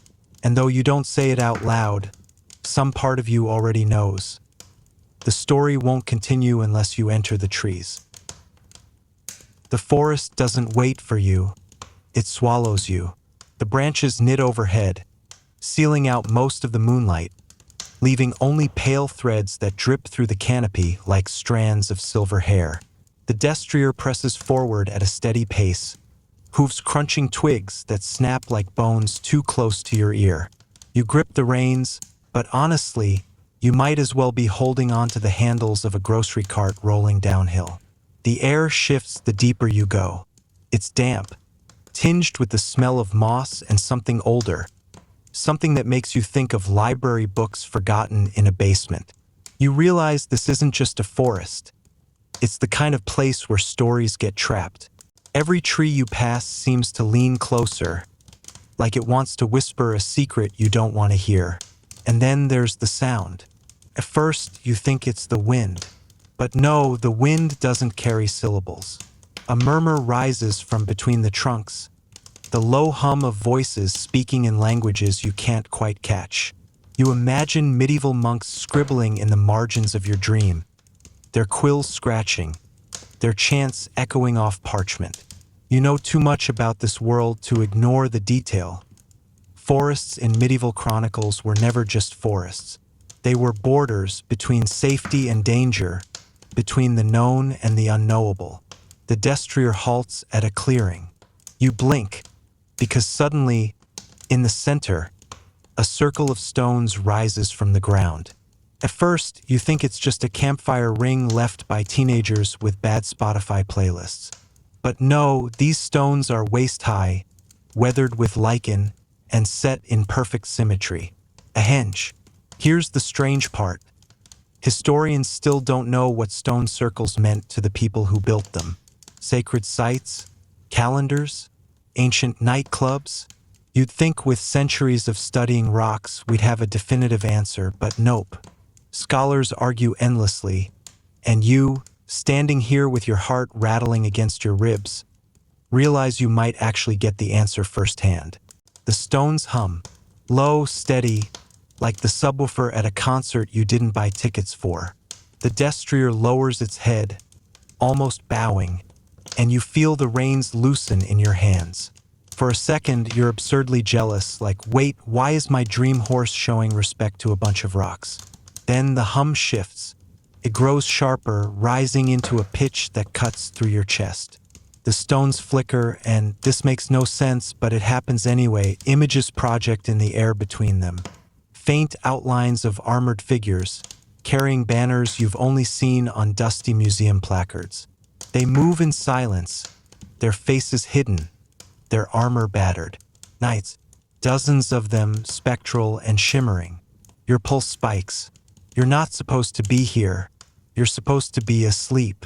But the forest doesn't care, and the stones definitely don't. One of the knights turns, its faceless helm tilting just enough to find you.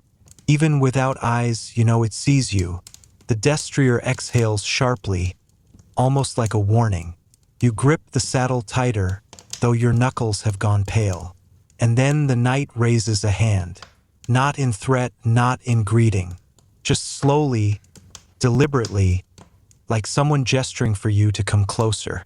You swallow hard. You could turn around now. You could tell yourself none of this matters.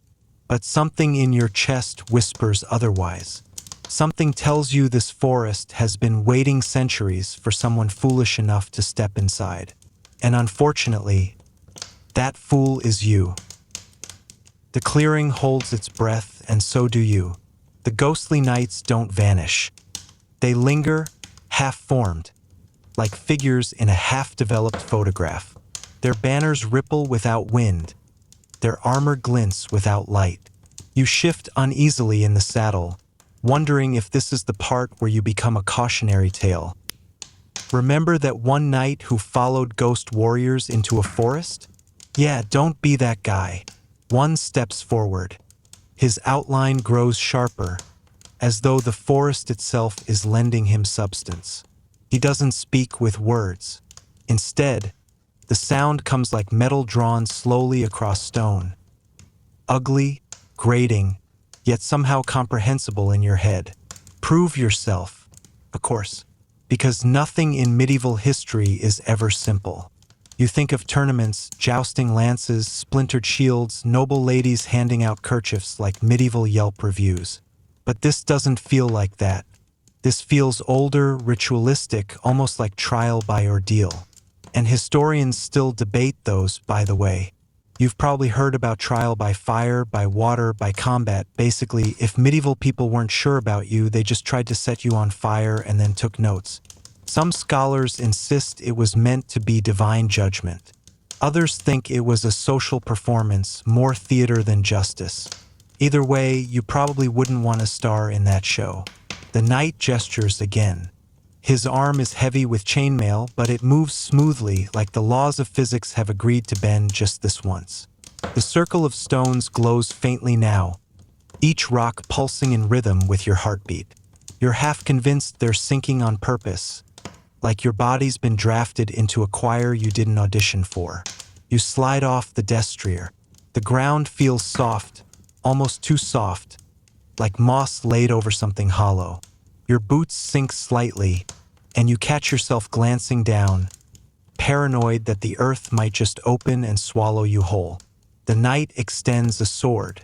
It isn't material, it flickers, edges blurred, but when you reach out, the hilt is shockingly cold.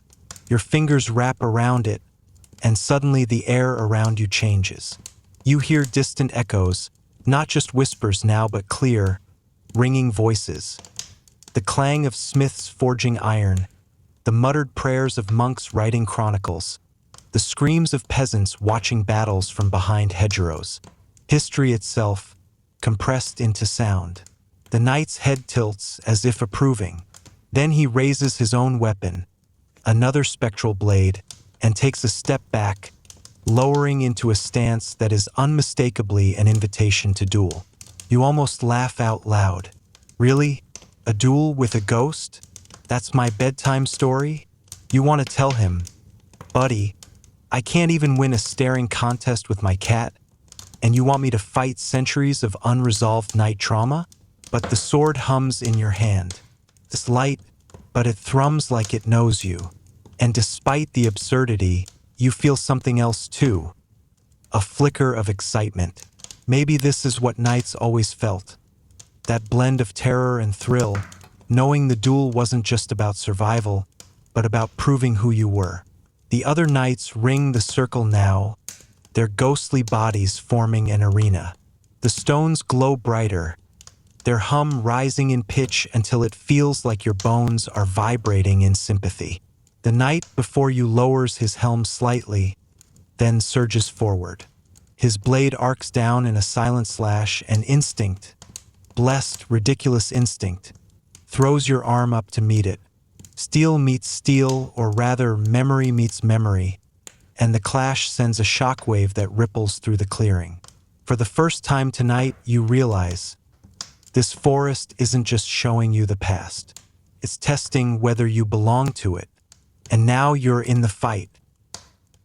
The ghost knight lunges again, and this time you actually try to parry instead of just flailing like someone trying to swat a fly with a broom. Sparks, or what looks like sparks, because let's be real, these things might just be glowing pixels of medieval nonsense. Flare where your blade collides with his. The force rattles your arms so hard you're suddenly nostalgic for every boring fencing lesson you skipped in favor of, cheese. Your grip slips a little, but you tighten it. The ghost knight doesn't press the attack immediately. Instead, he circles, sword tip weaving slow patterns in the air. You realize he's studying you the way a cat studies a new toy. You're not sure if that makes you feel complimented or deeply endangered. Probably both. You shuffle a few steps sideways, boots crunching the mossy ground, trying to copy his stance. Of course, you look less like a noble warrior and more like someone pretending to be in a Renaissance fair after 3 mugs of questionable cider. Still, you raise your blade. The knight inclines his head, almost respectful, like even ghosts appreciate effort. Then he comes at you again. This time you swing wide, way too wide. It's the kind of swing that would make a real swordmaster faint, clutching their pearls. The ghost knight sidesteps effortlessly, and you nearly stumble into the glowing stones. Honestly, if this were being live-streamed, the chat would be spamming F in the chat for Night Wannabe. And yet you recover. Your blade, in its wild arc, actually clips the knight's shoulder. It doesn't wound him, he's a ghost after all. But the entire clearing pulses once, like the forest itself just inhaled sharply. That's when you notice. Every mistake, every misstep, still leaves a mark. Not on him, but on the circle. The stones are glowing brighter where your blade intersects his. Could it be that this duel isn't about defeating him? It's about proving persistence, showing you won't quit even if you fight like someone who just Googled how to sword. There's precedent for this, by the way. Medieval training manuals, yes, they existed, show diagrams of knights practicing moves so exaggerated you'd think they were choreographed for TikTok. And scholars argue endlessly whether those were practical instructions or just symbolic gestures. Some even think they doubled as spiritual exercises. Fighting with your body, yes, but also wrestling with your soul. Back in the clearing, the knight raises his blade high. You mirror him, clumsy but determined. The air vibrates louder, each clash between you ringing like a bell that reverberates across centuries. You're sweating, though you can't tell if it's from exertion or the weight of every ghostly eye on you. The duel doesn't feel endless, though. It feels like a crescendo, like the forest has been building to this moment. Finally, the knight strikes down with one sweeping blow. You brace, sword raised. The impact explodes into light, blinding, consuming everything in its radius. You're hurled backward, breath stolen, eyes filled with white fire, and then silence. When your vision clears, the knight is kneeling. sword planted in the earth, helm lowered. Around you, the other figures bow their heads, shimmering faintly, as though acknowledging not victory, but worthiness. Your arms tremble, your lungs ache, but you're still standing, barely. And for once in this bizarre night, you feel less like an intruder in history and more like you've been accepted into it. The kneeling knight lifts his head, and for just a heartbeat, his face flickers visible, scarred, tired, human. He whispers something you almost can't catch. Carry it forward. Then, one by one, the ghosts dissolve into motes of light, scattering upward like fireflies, leaving you alone in the silent clearing. Alone, but not empty, because the sword is still in your hand, and it no longer flickers. It's real now. You stare at the sword in your hand, half expecting it to vanish the moment you blink. But no, it weighs heavy, solid, cold against your palm. The metal hums faintly, like it's alive, like there's a beehive trapped in the blade and you're the unlucky beekeeper. You give it a tentative swing, just to see if it behaves like a normal sword. It slices the air so smoothly that the sound makes the hairs on your neck prickle. You're not sure if you actually cut through air molecules or your imagination is just being dramatic, but either way, impressive. The clearing is quiet now. The glowing stones have dimmed, their job apparently finished. You turn in a slow circle, half hoping the ghost knight will pop back up with a congratulatory fist bump. But no, the forest is yours again. Well, as much as a forest filled with invisible medieval mysteries can ever belong to you. You start walking, and the sword seems to guide you. Each step feels purposeful, like your boots are following grooves carved centuries ago. You glance at the blade, and for a split second you see faint images ripple across its surface. A charging army, banners snapping in the wind, a castle under siege. Then they fade, leaving only polished steel. Yeah, okay, you've officially got a haunted sword. Congratulations. Some people get cats, you get cursed military hardware. And here's the historical kicker. Many medieval swords were given names, just like pets or gaming usernames. Charlemagne had Joyeuse. Roland had Durendal. Even Vikings had fun with this, calling their blades things like Legbiter. No joke. Try explaining that at TSA. Your new sword doesn't tell you its name outright, but the way it vibrates in your grip suggests it's itching to reveal one. As you keep moving, the forest begins to thin. The moonlight sharpens, silvering the path ahead. The air feels easier to breathe, like you've stepped out of history's weight and into the present moment again. But the sword won't let you forget. With every stride, it pulses slow, steady, in time with your heartbeat. At one point, you trip on a root and the blade slams against a tree. Instead of chipping, it carves a glowing mark into the bark, a rune-like symbol that fades only after a few seconds. You blink. Did you just invent medieval graffiti? Scholars still argue about whether knights actually believed swords could carry magic. Some chroniclers wrote that steel blessed in a cathedral could sing in battle.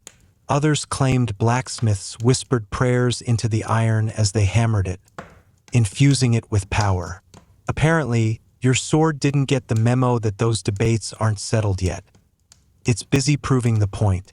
Finally, the treeline breaks. You see the castle again, rising dark and massive against the horizon. A few torches still flicker along the battlements, tiny orange pinpricks. You feel a tug in your chest, an invitation. Whatever just happened in the forest isn't finished. The sword has business there. You stop for a moment, catching your breath. The night breeze brushes your hair, cool and calming, as if encouraging you to keep going. The blade rests easily in your hand now, no longer humming, as if content, like a cat finally curling on your lap after shredding your couch. You take the first step back toward the castle. The ground crunches softly beneath your boots. The forest behind you stays silent, but you know it's watching. And the sword? The sword feels less like a weapon and more like a key. A key to what exactly you'll find out soon. The castle looms closer, its stone walls catching slivers of moonlight like the skin of some enormous sleeping beast. You grip the sword a little tighter, though it no longer hums. It feels calm now, almost companionable. Which is weird, because normally your idea of companionship involves pizza, not cutlery with supernatural backstories. As you cross the drawbridge, the air shifts, the wooden boards creak under your boots, and the moat below reflects the moon in ripples, as if the water itself is whispering. Careful. Things are not what they seem. Inside the courtyard, the silence is heavy. No chatter, no guards calling to each other, no clink of armor, just the distant snap of a torch flame. You move carefully, your footsteps echoing against the cobblestones. For a moment, you wonder if everyone's asleep. But then you hear it, voices, low, tense, coming from the great hall. You slip closer, and as you do, you notice the way the sword's surface glimmers faintly, as if reflecting something other than firelight. The blade almost seems eager, like a dog straining at its leash. You whisper, half joking, "Calm down, buddy," and immediately feel ridiculous for talking to a weapon. But honestly, the sword probably deserves it more than most houseplants. Through a half-open door, you see them. A group of men and women seated around a long table, lit by flickering candles. They're dressed richly, but there's tension in their posture. On the table lies a parchment map, its surface covered in ink marks, arrows, circles, and hastily scratched symbols. It's a war council. One figure stands at the head of the table, cloaked in crimson. His voice carries, "The relic must be recovered before dawn. Without it, our enemies will breach these walls." The word relic makes your grip on the sword tighten instinctively. You don't need a PhD in medieval studies to realize they're talking about your new shiny friend. You edge closer, listening. Another voice, sharper. "But the relic was lost centuries ago. Some say it was cursed, locked away by the very knights who swore to protect it. Why risk unleashing it again?" The crimson figure slams a hand on the table. "Because without it, we are defenseless. Do you want to see this castle fall?" The room goes quiet. You swallow, suddenly aware that you're standing outside with the so-called relic glowing faintly in your hand. If they notice you, there's no way you'll be able to bluff this one with, "Oh, this old thing? Just a cosplay prop." History tidbit for you: real medieval castles often kept relics, both religious and legendary, locked away as symbols of power. Bones of saints, splinters of the true cross, even swords supposedly wielded by heroes. Sometimes they were paraded around to boost morale. Sometimes they were hidden for fear they'd fall into the wrong hands. And yes, scholars still argue over which ones were authentic and which were just very creative marketing. But in this hall, the relic is no abstract concept. It's here. It's you. Or rather, what you're carrying. The sword begins to hum again, faint but insistent. Not loud enough for anyone else to hear, but enough that your fingertips buzz. You know it wants to be in that room, to be seen, to finish whatever story it was pulled out of the earth to tell. The dilemma gnaws at you. Step forward and reveal yourself, risking being branded thief or sorcerer, or slip back into the shadows, keeping the relic secret but denying the council the weapon they're desperate for. Either way, you're part of history now. No one voted, but congratulations. You've just been knighted by circumstance. You exhale slowly, and the sword gleams in response, like it's waiting for your choice. The door doesn't squeak. It announces you. A long, groaning creak rolls through the hall like a trumpet fanfare nobody asked for. Every head at the table snaps toward you in unison. It's one of those nightmare moments where you wish you could just Control plus Z reality. But nope. Too late. You're in the spotlight now. The sword glows faintly in your hand, betraying you like a kid waving glow sticks at a hide-and-seek party. For a second, silence hangs heavy. Then the man in crimson steps forward. His eyes lock on the blade. His voice, low but sharp, "The relic. Congratulations. You've officially ruined someone's secret meeting." Your instinct says to bolt, but your boots seem glued to the flagstones. Instead, you stand awkwardly, trying to look less like a thief and more like, well, whatever a person carrying an ancient mystical weapon is supposed to look like. You consider saying, "Hey guys, I found this outside. Anyone drop it?" But decide against it. The Crimson Man's gaze doesn't leave the sword. He extends a hand. "Come closer. Do you even know what you carry?" You hesitate but step forward, each boot thudding on the stone floor. The nobles lean forward, curiosity and suspicion written all over their faces. Someone whispers, "Impossible. It was lost." Another mutters, "Cursed." A woman with a sharp jawline and an even sharper stare says, "Or chosen." That last word sends a ripple of unease across the table.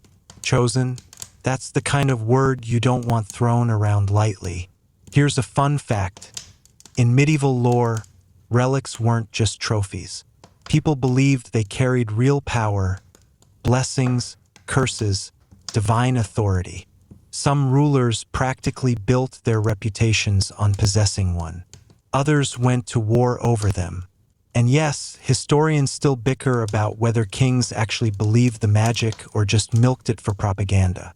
Back to you. The Crimson Man circles the table and stops within a few feet of you.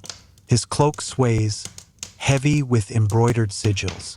"That sword," he says, "was forged before this castle stood.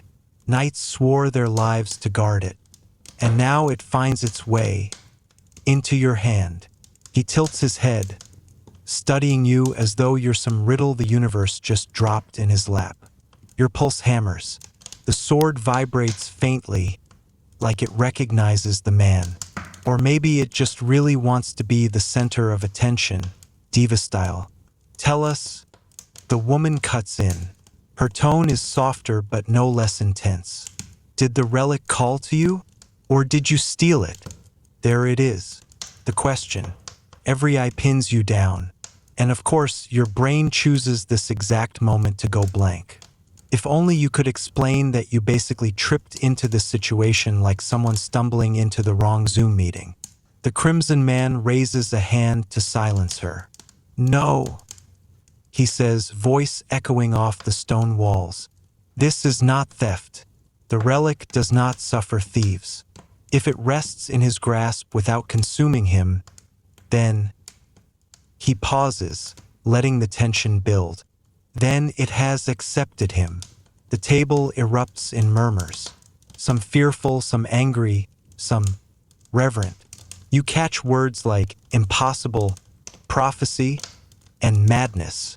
And that's when he turns fully toward you, eyes blazing. "You," he declares, "are bound to this castle now. You will not leave. You will stand with us, or you will fall with us." The sword gives a sharp pulse in your hand, almost like it's agreeing, or laughing at your expense. Hard to tell. The absurd thought crosses your mind that this is probably the most intense version of "welcome to the team" you'll ever get. But deep down, you know the choice is slipping away. Whether you want it or not, you're part of their story now. And maybe, just maybe, it's part of yours. The council doesn't erupt into applause or toss you a welcome gift basket. No, that'd be too easy. Instead, the air thickens with argument so fast you could almost slice it with the sword itself. Voices clash like cymbals, overlapping, sharp, urgent. One noble slams a jeweled goblet onto the table. "This is madness. The relic cannot choose a stranger. His rings glitter under the torchlight as he jabs a finger toward you like you're a bad menu item nobody ordered. Another counters, and yet it has. Look at his hand, no burn, no curse. That blade destroyed lesser men for less. The woman with the sharp jaw leans forward, eyes narrowing. Or perhaps it's a trick. Relics can be fooled. Perhaps he has been groomed, planted here. Don't think me blind to the timing. And just like that, the room tilts toward suspicion again. Spotlight squarely on you. Fun fact, medieval councils were less calm, measured debate, and more high school cafeteria with crowns. Factions, grudges, and rivalries meant every word carried weight, and every silence even more. You shift uncomfortably, gripping the sword tighter. It hums against your palm, subtle but steady, like it's reminding you not to drop it no matter how much you want to. You can feel their eyes trying to peel back your skin, searching for answers you don't even have. The Crimson Man raises his hand. Silence falls, not complete, but enough that you hear the drip of wax from a candle and the slow, patient scratch of a quill from a scribe in the shadows. We cannot dismiss what stands before us, he says, voice calm but ironclad. The relic does not lie. If it rests in his hand, then he is bound to it. Immediately, half the table objects in a storm of voices. Dangerous. Untrustworthy. We cannot risk it. One man actually pounds his fist so hard that a chunk of bread leaps off his plate and lands on the floor with a sad little plop. Others, though, are intrigued. Perhaps this is the sign we've awaited. The prophecy spoke of one outside the bloodlines. He may be the key. That last line hits you like a poorly aimed catapult. The key? You've gone from background character to literal plot device in under an hour. Nice promotion, I guess. The Crimson Man gestures toward you. Then let us settle it. Words will not sway the stubborn. Proof will. His gaze sharpens, pinning you. If the relic has chosen him, let it show in trial. Oh great, trial. Because clearly your knight needed that added to the to-do list. The council murmurs approval or at least grudging acceptance. A trial, after all, is drama, and who doesn't love free entertainment? Except in this case, the entertainment is you.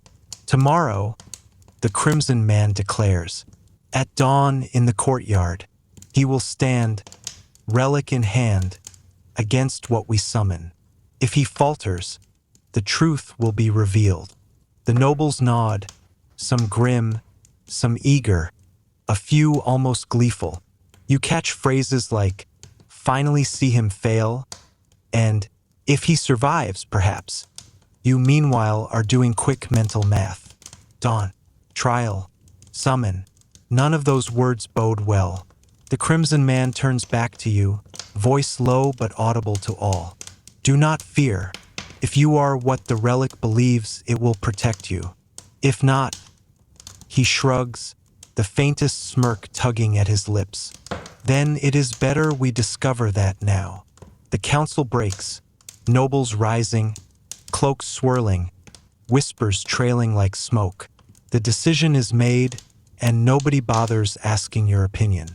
You're left standing there, sword buzzing faintly, as the chamber empties. You can't help muttering under your breath, yeah, sure. Let's just hope the ancient glowing sword has my back. No pressure. And somewhere deep inside, you wonder if maybe, just maybe, it actually does. The council disperses, but not everyone leaves you alone. 2 guards remain, silent and stone-faced, their halberds angled just enough to remind you that wandering off isn't on tonight's menu.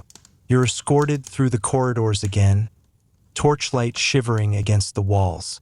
The castle feels colder now, like the council's verdict has seeped into the stones themselves. They lead you to a chamber not luxurious, not even particularly comfortable. A cot, a small table, a single narrow window with bars thick enough to keep a determined squirrel from escaping. Basically, the medieval version of guest accommodations on a budget airline. The guards close the door with a heavy thud. The lock clicks. You're alone, except for the sword leaning against the table, humming so faintly you half think it's your nerves tricking you. Minutes stretch into an hour, maybe two. The night outside deepens. You can hear the castle breathe. The wind slipping through cracks, a distant clatter of dishes being cleaned, footsteps echoing where they shouldn't. Every so often, there's the faintest scritch, like quill on parchment. Someone somewhere is still writing down tonight's drama. And then knock, knock. Not the heavy rap of a guard, but softer, cautious, almost apologetic. You freeze. The door eases open just wide enough for a figure to slip through. Cloaked in deep blue, hood low, candlelight catching only the line of a pale cheek. The door closes again. A whisper. You don't know me and you don't need to, but you need to listen. The figure pulls back the hood, revealing the sharp-jawed councilwoman from earlier. Yeah, the one who basically called you a planted fraud. Not exactly the midnight guest you'd pick. She stands close, hands folded, voice low and urgent. They mean to break you. The trial is no test of destiny. It is a test of endurance, designed to destroy. You raise an eyebrow because, obvious. Yeah, I kinda picked up on the whole summon something at dawn and see if it kills me vibe. She doesn't smile. Listen, the relic may protect you or it may not. No one truly knows how it chooses. But if you want to survive, you mustn't rely only on it. You must understand it. Your throat goes dry. Understand? It's a sword. Pointy end, handle end. Pretty straightforward. She steps closer, and for the first time you notice her eyes, gray, sharp, but tired in a way that suggests years of carrying secrets. It's more than a sword. It's a key. Not to doors or treasure, but to memory, to voices long buried. If it responds to you, it will show you what came before. If you're brave enough to let it. You glance at the blade, faint glow painting the room like moonlight underwater. Let it show you? Sounds like the start of every horror VR demo you instantly regret playing. She moves toward the door again, cloak swishing. At dawn, they will cheer for your death. But if you can draw the relic's memory into your fight, you may live. And if you live, they will have no choice but to listen. She pauses, hand on the latch. One more thing. Do not trust the Crimson Man as easily as you want to. His loyalties are older than you can imagine. And then she's gone. Door closed, latch silent, as though she'd never entered. You stare at the sword. It hums a little louder now, like it's overheard the entire conversation and finds it funny. Great. Ancient relics with a sense of humor. Just what you need before a trial at dawn. You lie down on the cot, but sleep doesn't come easy.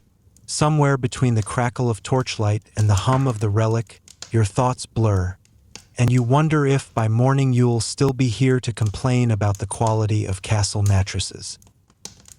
The night drags you into a half-sleep, that twitchy, restless state where your body sags into the cot but your brain refuses to log out. The relic hums on the table, faint at first, then louder, like a mosquito hovering too close to your ear. And then, without warning, you're somewhere else. You're not lying in a drafty castle chamber anymore. You're standing barefoot in a field of ash, sky the color of molten lead. The sword is in your hand, but it feels different, lighter, alive, as though it's guiding your grip instead of the other way around. First, there's silence. Then the ground trembles and figures appear. Knights, hundreds of them, armor glinting under a blood-red horizon. They march not toward you, but past you, straight into an invisible wall of sound. The clash of metal and the roar of voices explode around you, but every soldier you see is frozen, mid-stride, like statues caught in the act of dying. takes a second to realize you're not a participant here. You're a spectator inside someone else's memory. The sword vibrates in your hand, humming like a hard drive trying to spin up after years of dust. A voice breaks through the static. This was the day we broke the oath. This was the day the relic turned against us. Your skin prickles. The voice isn't outside. It's in your chest, vibrating against your ribs. You look around, but the battlefield blurs into streaks of fire and shadow. Out of the haze steps a knight, helmet under his arm, eyes tired but burning. His armor is dented, spattered, and you swear you've seen his face carved somewhere in the castle. On a relief, maybe, or a crumbling tapestry. "You don't belong here," he says. His voice is both distant and immediate, like a podcast set to double playback speed but slowed down at the same time. But the relic chose to show you. That means something. You want to ask what exactly it means, but your lips don't move. He doesn't wait anyway. The relic remembers betrayal. It remembers loyalty broken for fear, not for justice. That is the weight you carry now.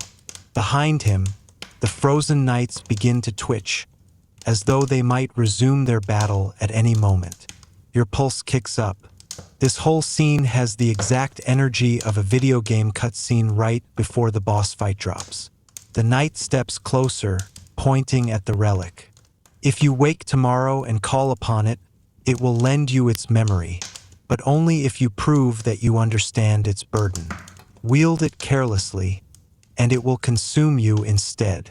Suddenly, the ash beneath your feet gives way, crumbling like thin ice.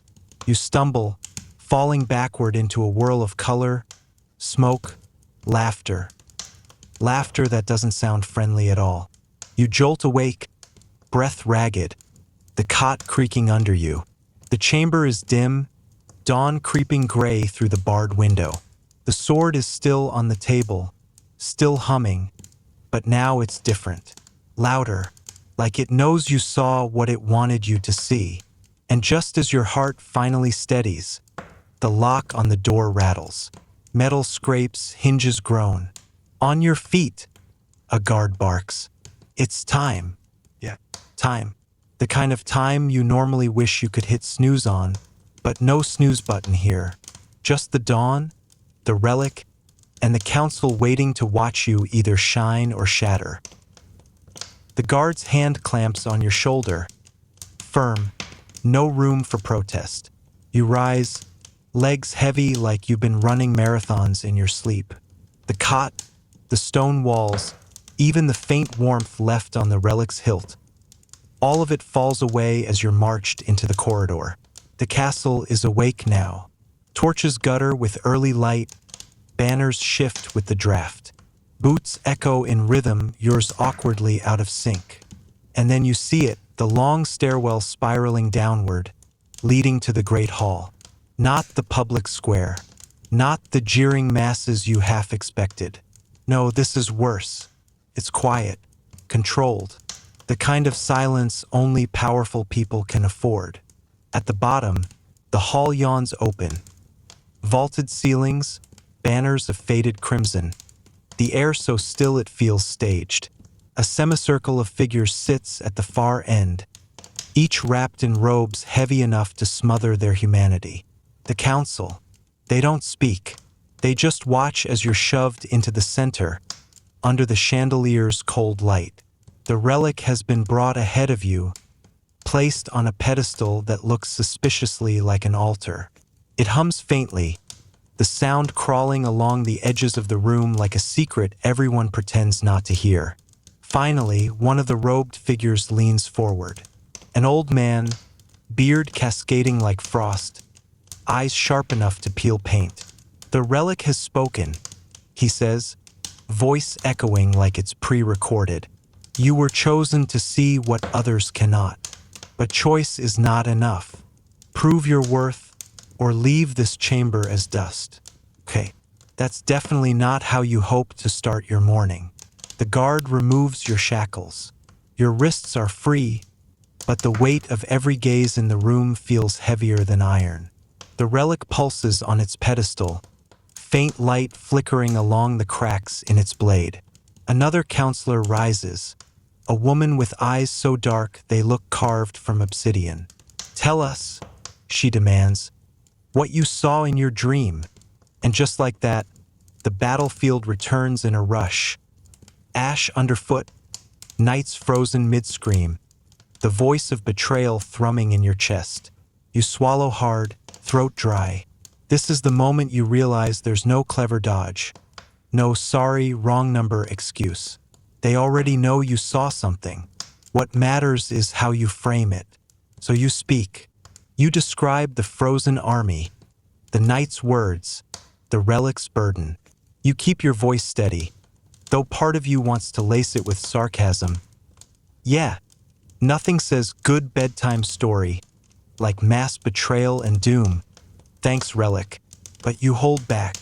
Barely. The council murmurs. Some nod, some frown. One figure whispers something behind gloved hands.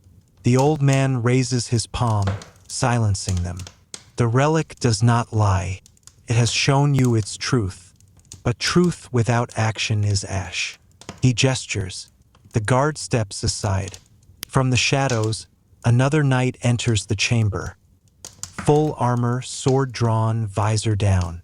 The kind of opponent who makes you instantly regret skipping upper body workouts.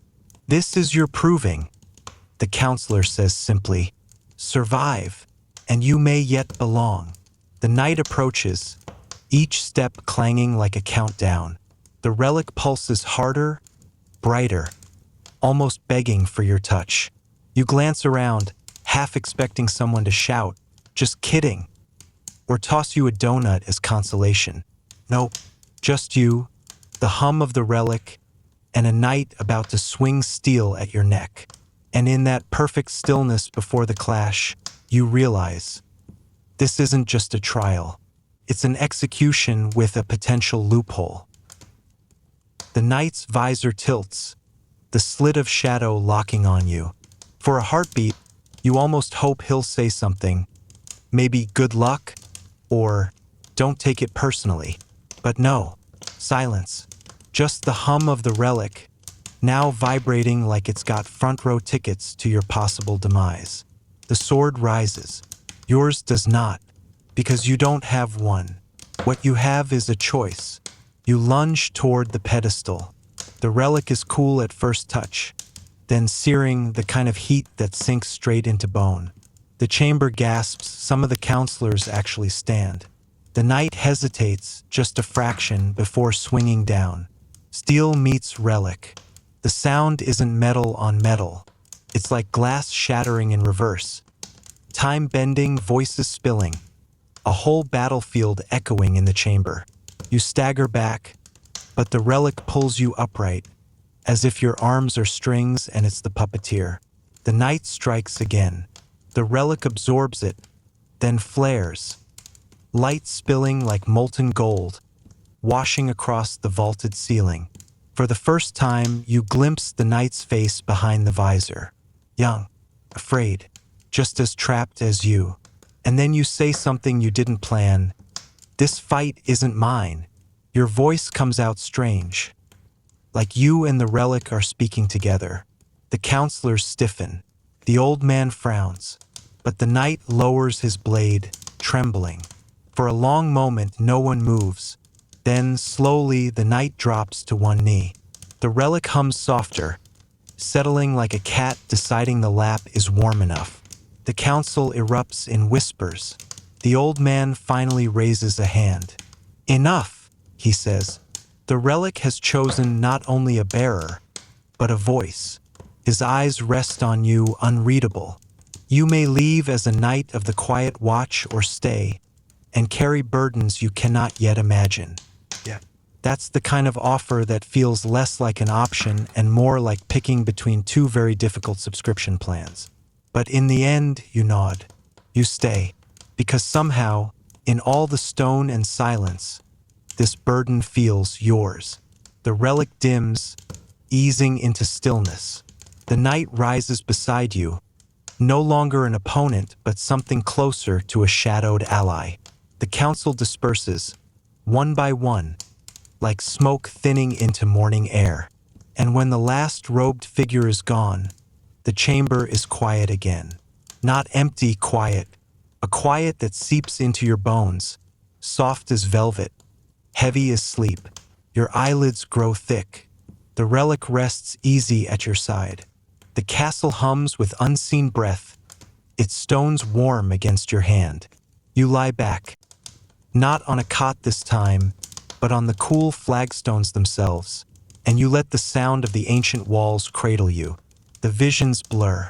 The chamber melts into something softer. Banners ripple into clouds, the chandelier into distant stars. Even the relic's glow dulls into the steady flicker of a night light you didn't know you needed. And as you drift, the voice returns. Not sharp, not commanding, but gentle. Rest now. The night is yours. Your chest loosens. Breath eases. The world folds like parchment closing, each crease dimming the fire until there is only warmth, only calm, and sleep, whispering, as if not to wake you,